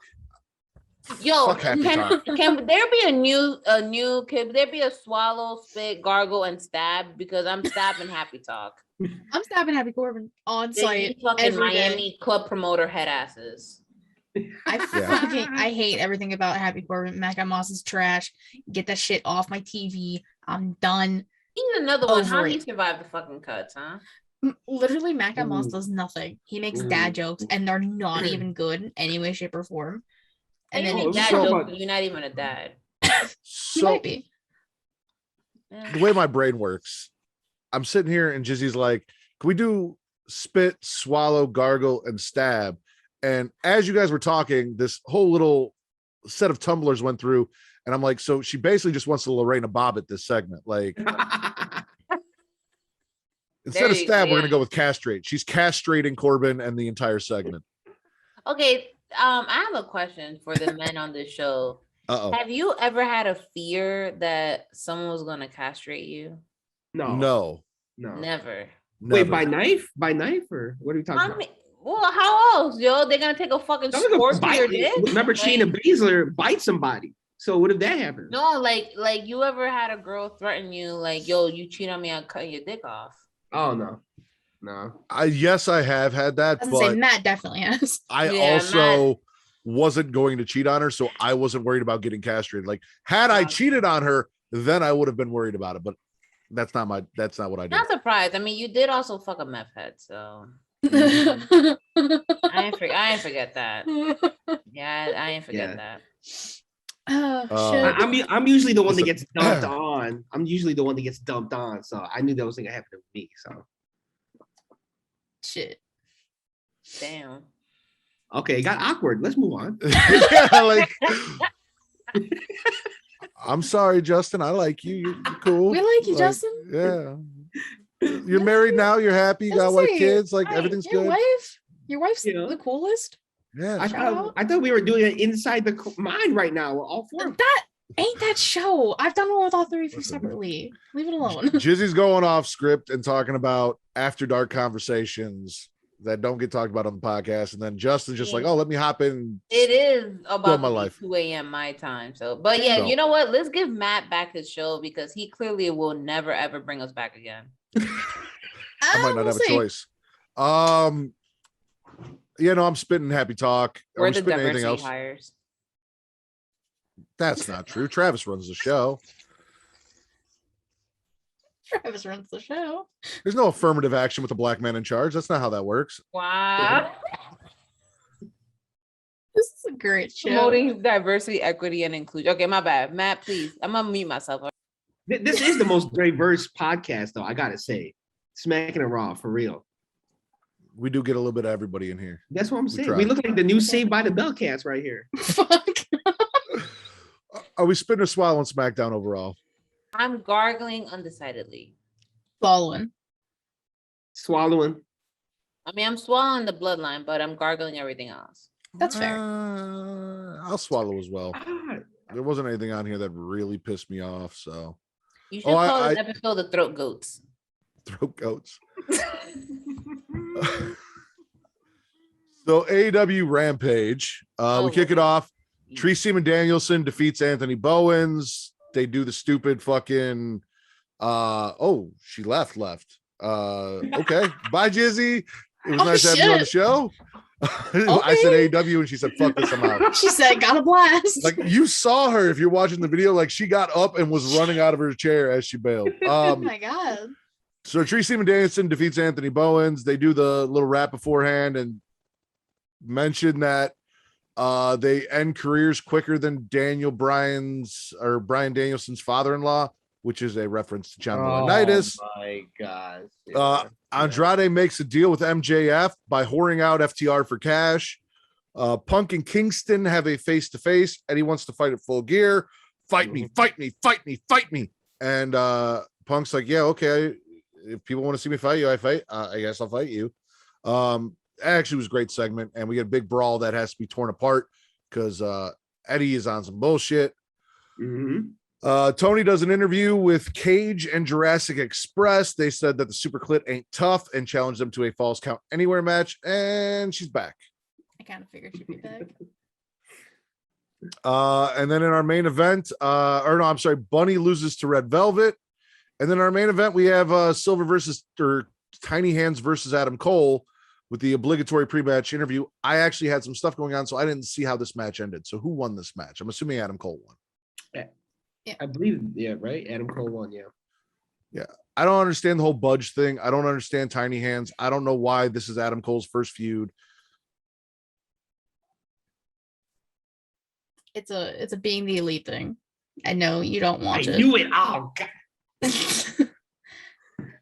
I mean, Silver kind of said it in his promo on Wednesday. He's there. Him and Alex Reynolds are trying to promote, I don't know, get Adam Cole to join them. They want him to shave his head and then change his name and then change his Yeah, no, they gear. were taking shots at the supposed idea of what Adam Cole was going to be in WWE when he got called up to be Keith Lee's manager. Like, yeah, that's basically all they've been doing. And then it just so happened to transpire onto Dynamite Rampage. Swallowing anything from the show? I mean, I don't know how I feel about the fucking Acclaimed rap, because on one hand, nice low blow with the I end careers quicker than your father-in-law to Daniel Bryan, but also really too soon to take a shot at WWE firing people the day after they got fired on national TV. Like, Max Caster's towing a thin line. He's gotta fucking relax. Max Caster. Stupid ass. I will swallow Punk and Kingston's face to face, because that was great. Red Velvet moving on to face Jade. I'm all for that match. Oh fuck yeah, that's the next one. Yeah. Yes. And then that's about it. So I caught the highlights to this, and it was super short. And yeah, it was super short. And I'm like, man, they're really, because usually Rampage is kind of like pretty dope, you know, the Friday night and stuff. But this one was just, it just seemed like lackluster to me. Well, I mean, you also got to think they're not going to throw everything out right now because Full Gear's next week. So they're not going to put all their shit in one basket for Rampage.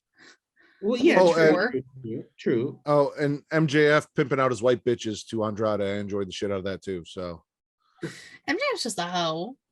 MJF's not a hoe. FTR. Oh, I'm sorry. MJF's the FTR is a pimp. hoe. Yeah. Yes. He literally, Andrade, he's like, what do they say? Robert De Niro? Yeah. Money. You can have them for money. Pay me. MJF's a scumbag. Absolutely. There, I said it. Are we spitting anything from the show? It's indifferent about everything else. I'm gargling the rest of the show. Yeah. I'm gargling the whole show. Like, yeah, I was just gonna say I'm just gonna gargle the whole show because it was Rampage. Like I said, Full Gear's next week, so they're not gonna make this the best show ever.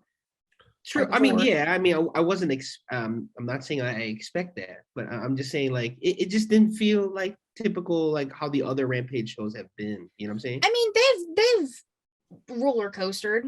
So you main evented with Adam Cole versus like the fifth most entertaining guy. Like basically the comedy act from fucking Dark Order. Not that Dark Order isn't an entire comedy act, but like that's your main event is Adam Cole versus R-Truth, like, but not as talented in the ring, R-Truth, and really white and tiny hands. Like, it was you know how I feel about John Silver. Like, I'm not a John Silver guy. I know how you feel about John Silver. Give a fuck if Johnny's hungry or not. Like, I'm trying to ruin Adam Cole. Get the fuck out of my face. Well, especially when like, the whole show. The last Rampage ended with like Andrade and Pac, right? Oh God, I don't know. Yeah, and that was a banger. You know. Maybe my expectations is a little too high. No, the last Rampage ended with it might have been Andrade and Pac. Was it? No, I think you're right. Yeah. Because Andrade and Cody was Dynamite. Oh yeah. That sounds right. I don't know. It's so hard to remember what happens each week. I start blurring weeks together because I have no fucking idea. Which is not good that we can run down and remember specific things from WWE, but AEW were like, shit, when did that last thing happen? Because the sets are the same. They just changed the titles. True. You know? I mean, it's hard to distinguish between them. I've literally been to both. I know. I was there for both shows. I was just like, fuck. Okay. Say less. All right. Let's hit Dynamite. We kick off the show with Kenny versus Alan Angels again. He's about to hit Angel with the one-wing angel on the chair after the match, but Hangman shows up, makes a save, tells Kenny you got 10 days left, bitch. We got a vignette from my boy Malachi. He says that the outcome of the match won't matter. Then talks about Caesar and Brutus and basically alludes to the fact that Cody may be betrayed by somebody he might not expect. We got a CM Punk promo, which set up what we saw on Rampage, where He talks about Mox and Mox going to rehab and asks the fans to cheer Mox and not him, and says he's proud of John Moxley for, realizing he has an issue and going to get it taken care of.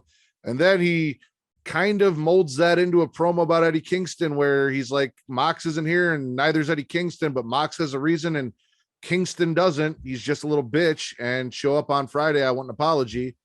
And then blames Eddie Kingston for the fact that he is not in the Eliminator tournament in Mox's spot. Instead, Miro is, which I thought was kind of weird. We got a Miro vignette. Basically, Miro's beefing with God. He's like, you forsook me. Now you got to make it up to me. I don't know if you're teasing me with this title opportunity or what. I don't give a shit. Fuck you, God. I was your champion and now I'm my own champion. Like, Super Clit interview. Christian interrupts, gets threatened until Luchasaurus shows up. Brawl breaks out, 3-on-2. Click get the upper hand. Then Jungle Boy joins in, jumps off the stage, flips onto him. And then the Super Click gets rubbed raw. And Cole gets a concerto from Christian on stage. Samurai del Sol and his tag team partner Aerostar defeat FTR. Right? They won that match? No, they lost the match. They lost the match and then got bitched out on Twitter. Yeah. That sounds about right. Inner Circle and American Top Team. That's why it said ATT, and I'm like, was there an ATT commercial? Like AT&T, what? Inner Circle and American Top Team contract signing. They picked Dos Santos, Orlovsky, and then Paige Van Zandt comes out and says, I can take all five of you at once by myself. And like, you didn't, like, I can't pass that up. Like, you didn't expect the guy who spent the majority of 2001 calling Stephanie McMahon a dirty, skanky, slutty whore to not talk about the fact that you just basically offered yourself to get gangbanged by 5 dudes in motorcycle jackets. Like, this is, like, you're becoming part of fucking the Sons of Anarchy. Like, what do they call those? The fucking something swallowers or crow eaters, Sam Crow, some shit like that. Yeah, something like that. Weird people. Last person they chose was Dan Lambert, and Dan Lambert was very surprised. None of us were, because no shit. Dante and Rush get challenged by Seidel and his new tag team partner Lee Moriarty to a match. Jamie Hayter defeats Anna Jay. Britt and the girls jump Anna, and then Tay Conti comes out and cleans house, but then they come back, and then Thunder Rosa comes out and saves Tay Conti because she hates Britt Baker, I guess. Cool. Okay, always. Mark she's Sterling, Thunder Rosa is also facing Hayter in the next round because Hayter won. Yeah. So yeah. Mark Sterling and Jay do a promo. Doesn't matter who wins on Friday. TBS title will stand for that bitch show. We got an MJF promo. He says he could beat Darby with a headlock takeover. Darby challenges MJF tonight. He declines. Then as MJF tries to run away, he's stopped by an army of dudes with fucking shit stapled to their foreheads. I'm thinking they were MJF masks. I don't know. It was a picture of somebody and Sting. Then the Pinnacle comes out and beats up like the entire army of dudes with like 2 people and a chair. And then it's just Sting going after them. Darby and MJF are left. They brawl out in the crowd for a little while. Yeah. Darby sprints like a football field to knock MJF up over the back towards the ring, and then MJF ends up escaping. Andrade defeats Homelander. Thank God. Yes. FTR comes out with the assist. Arn and the Lucha Bros come to Cody's aid because the Lucha Bros are Cody's friend now, or because they hate FTR. One of the two. I don't know. We get an interview with Tiny Hands that no one gives a fuck about. We get a Bunny versus Red Velvet package. We know how that ended. And then in our main event, Miro defeats Orange Cassidy with a big middle finger to God, because that's who he is beefing with, to move on in the title eliminator tournament thing to go face Daniel Bryan. So we're getting Miro versus Daniel Bryan in the finals at Full Gear. And then that guy will go to face whoever wins between Kenny and Hangman at Full Gear. Yay. What are we swallowing from Dynamite? Hangman. Him saying you got 10 days, and that's it. Just the deep voice. I said, I'll take your 10 days. Easy.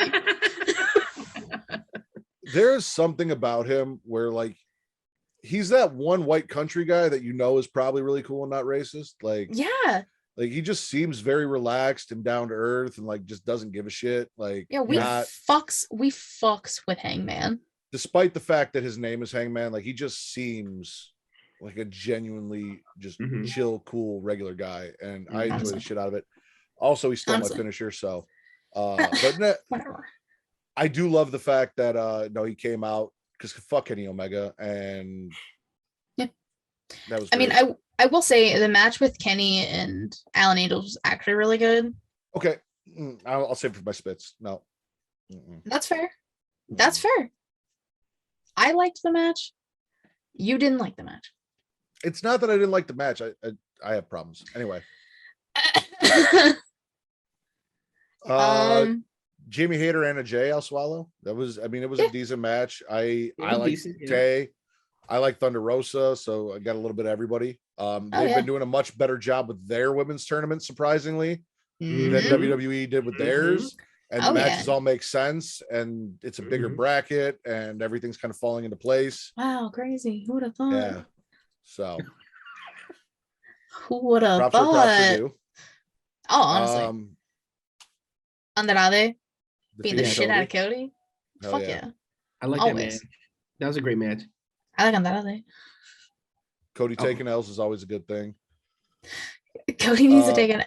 Wait, who do we think is going to betray Cody? Arn pulling out the Glock? Maybe. I mean, the Easter egg was like the least unlikely, right? I guess he would be the least unlikely, unless it's Cody's dog. Cody's dog. I was going to say, the least unlikely would be Brandy.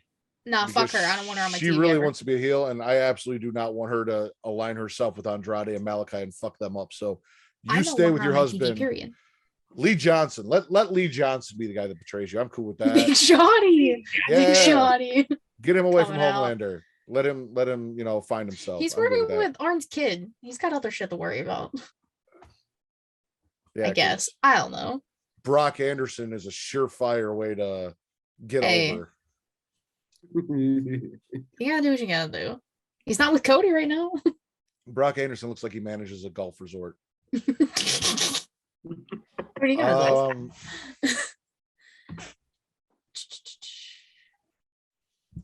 I'll swallow the fact that Paige Van Zandt got made fun of for trying to start a fucking gangbang. Listen, she 100% brought that upon herself.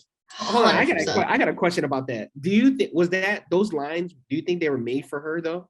Oh, 100%. Okay, all right, just making sure. I was like, this definitely seems like Chris Jericho wrote all of this. He probably did. Yeah, no bullshit. But the one that he didn't write for was fucking Jake Hager's line. He had some stupid ass line, and then he tried to sell it when he was like, Anytime you try to say a joke and then you have to put that shit wasn't funny. Oh, I just did it. Yeah, and then none of us laughed. Go figure. Miro defeating OC and Miro's whole I hate God thing. Like, I'm enjoying the shit out of that. And plus, Miro versus Danielson's gonna slap. Like, they're gonna kill each other. Miro's overacting though with the God thing, dude. It's great. It's great. Yeah. He's too damn good. He's too damn. Shout out to Miro. Shout out to Lana. Are we spitting anything from Dynamite? Well, you say your spit first. Go ahead. All right. So, listen. About a year ago, they did the same fucking match with Cody and Alan Angels, and there were a lot of people that were like, Kenny, Cody, whatever. They're both fucking stupid white guys nobody wants on their TV. I understand that. I'm just saying. No, so seriously, they did this match with Kenny and Alan Angels, and everyone's like, why did Kenny give Alan Angels so much time? And then they're like, well, he's putting over young talent, and this is what the fuck has Alan Angels done since he had this breakout moment with Kenny? He's done jack shit. That was the last match he had on TV as a singles wrestler before this fucking match, and it was over a year ago. He's not even a main focus of the fucking group he's in. Then the guy who's going to be the single star, the guy that 10 gets destroyed by Jon Moxley before he goes off to rehab, basically buries his character. And now we have Alan Angels out here again with the fucking champion getting time and not getting, like, why? Why? You're wasting my fucking time with Alan Angels. Nobody gives a fuck about Alan Angels. Jesus. You obviously didn't, because you did nothing with them for the fuck. If they had done something with them, whatever. But whenever it's again that whole, oh, let it play out. I let it play out for a year and a fucking half. Guess what happened? He had another match with Cody, and that's it. Nobody gives a fuck. Alan Angels was the guy that was going to get kicked out of the Dark Order. It looked like that nobody fucking liked and everyone picked on after having that great match with Cody, his breakout moment, breakout my ass. So doing this fucking again, like, I don't know if like there's some weird relationship between Kenny and Alan where Kenny's like just ribbing Alan Angels and he's like, oh dude, I'm going to get you over. And then he gives him one good match and then doesn't book him for a year just to fuck with him. Like maybe that's, I don't know, but I don't fucking get it. And I'm not a person that's going to sit here and be like, oh, well, it was a good match if it's for no fucking reason. Like, I don't know why we needed to see Alan Angels versus Kenny again. Fuck that. I mean, I couldn't tell you why.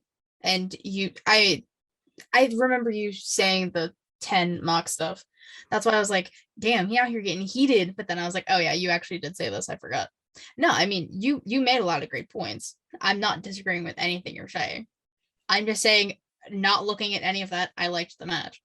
And it just set up Hangman coming out and being like, you got 10 days. That's all it really did. You could have put anyone in there and let him squash him and still done that. Or you could have had him squash Alan Angels and get that fucking squash match that he should have had the first time. Like, I mean, you could have. I don't book the show. I don't understand it. And I don't fucking give a shit about Alan Angels. And I don't know why he gets so much time with the goddamn champion when he's not even in the fucking tournament for the title. He's not even fucking ranked in the singles. And he's fucking taking it to Kenny Omega. And that's supposed to be we also champ. know those rank systems are garbage. Yeah. We spit anything else? I got to spit. Oh, I mean, I kind of was into CM Punk's promo when he was like basically kind of rooting for Jon Moxley and basically anybody who feels like they, you know, have trouble seeking help and they feel like they should just take a stand and, you know, getting self-help and all that. But what I spit about the promo is how then he has to bring it back to about him and how it kind of was similar to what he had to go through and all these other things that he did. So I kind of half like the promo. I kind of half don't like the promo. That's fair. Yeah, I'm with you on that. I didn't like the fact that he tried to use Jon Moxley not being there as the reason, comparing it to like use it to fuel the fire for Kingston. Like, say what you want about Jon Moxley, which I'm going to be honest, there are other wrestlers who have dealt with addiction that did not get the support that Jon Moxley did. I'm just going to say that. Right. Should be keeping the same energy for everyone. You can't look at one guy and call him a drug addict or an alcoholic and then look at him and be like, oh, it's so good that you're going to get help for yourself. Like, 100. Keep the same energy. But that aside, I didn't like how he used that to fuel his feud with Eddie Kingston. Like that should have been two separate things. Not Stop. But no, yeah, you guys are right. Anything else? Jizzy, you want to spit anything from AEW Dynamite? I know. Yeah, the entire show. Yep. Like, so we watched you. I said we're going to talk about Rampage, and then like you turned your camera off, and like we saw you like sprint out of the room, and then you just disappeared. No, and then you came back and you've been muted the whole time. I literally got up because I was gonna say, hey guys, I'm gonna plug in my laptop because like it gave me the little thing that says about to die, and literally as I plug it in, the fucking computer died. And We just see you they moving probably thought fast that I as fuck. left. Got a blast Jimmy Neutron over here. And it was running out of perfect frame. because we Jimmy talked about Neutron. you and AEW, and you're like, no, I'll hang out and I'll talk about it. And then as soon as I said AEW, it was like, Yeah, no, it wasn't. Yeah, it honestly, it was not supposed to happen that way. It was just perfect. That's good. overall, Dynamite, spit or swallow. Gargle. I'll Yeah. swallow it. Yeah, I'm with you. I think There's Am I not gonna let enough that- for me. am I gonna let Kenny and Alan Angels really? I'm gonna gargle. Yeah, come on, I'm man. with Argo.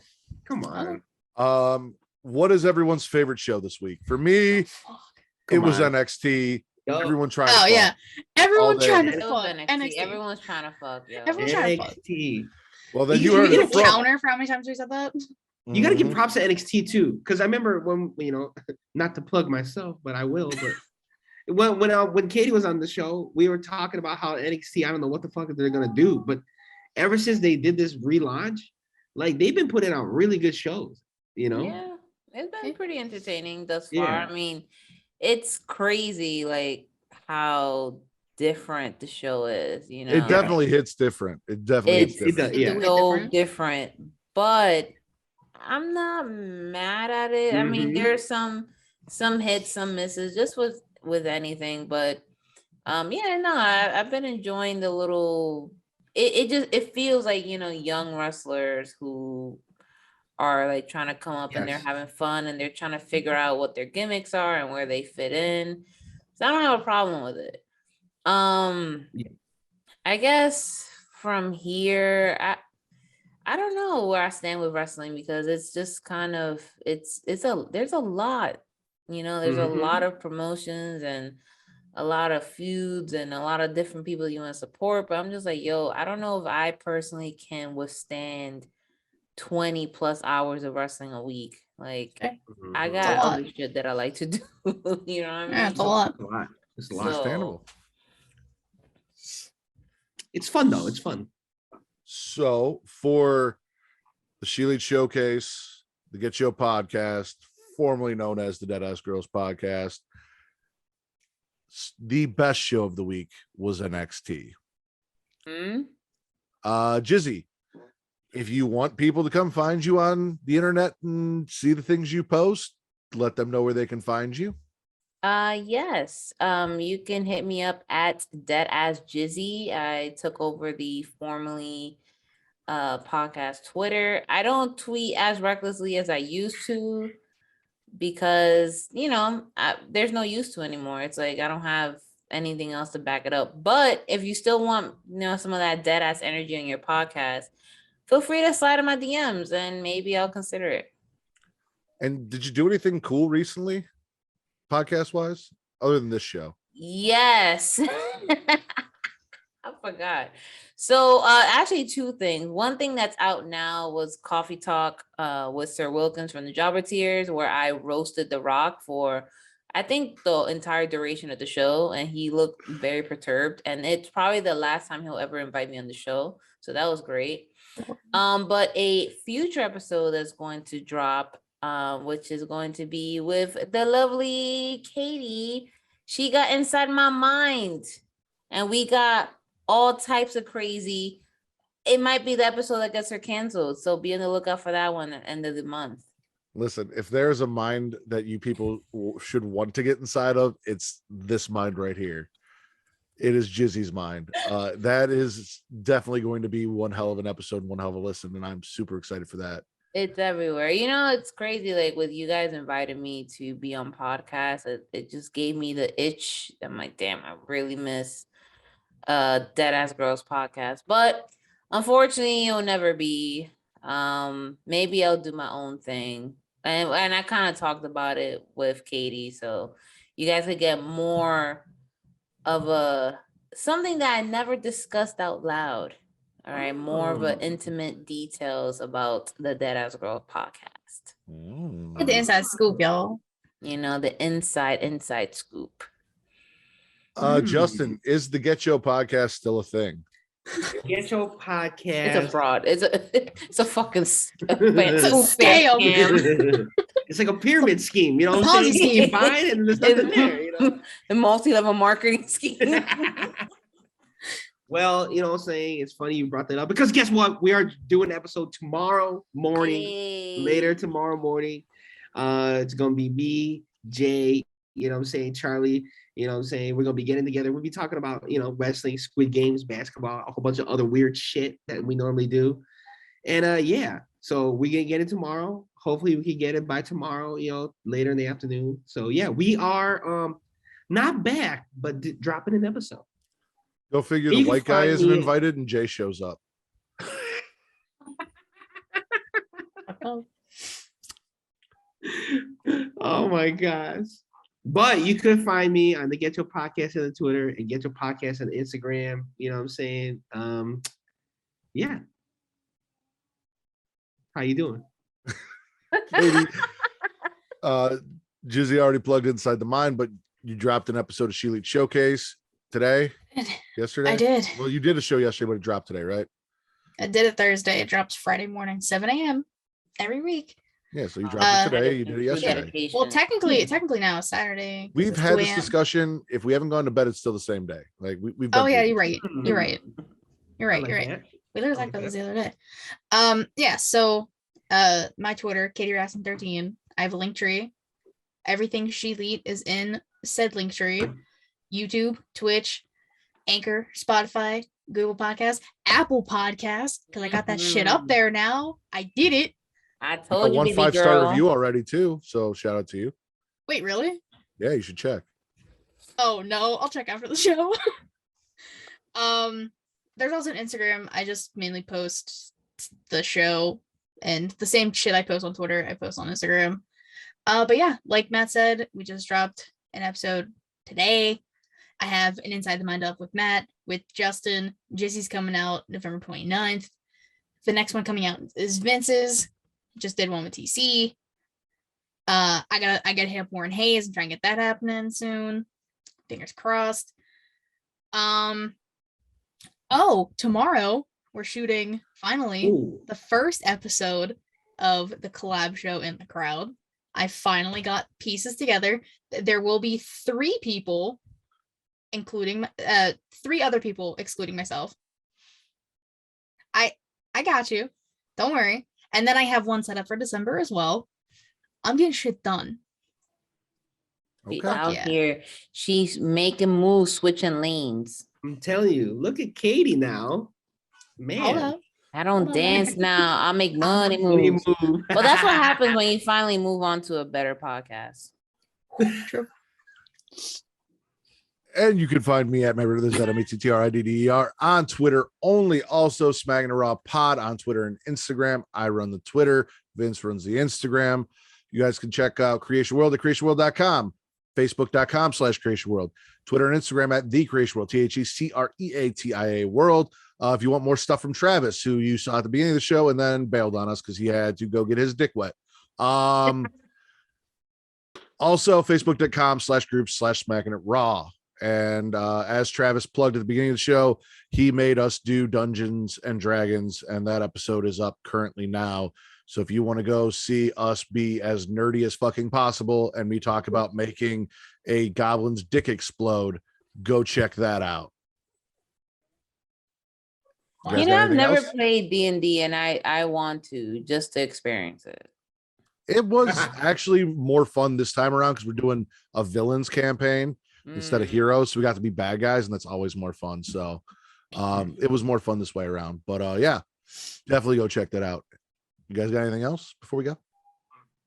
Yo, make sure y'all wash your hands, wash your ass. 100. God, I Yeah. missed that. I missed that so much. For Jizzy, Justin, Katie, I am the patron saint of podcast and the Warden Matt Ritter. Tonight, we are Smackin' Raw, the #1 wrestling podcast on Pornhub.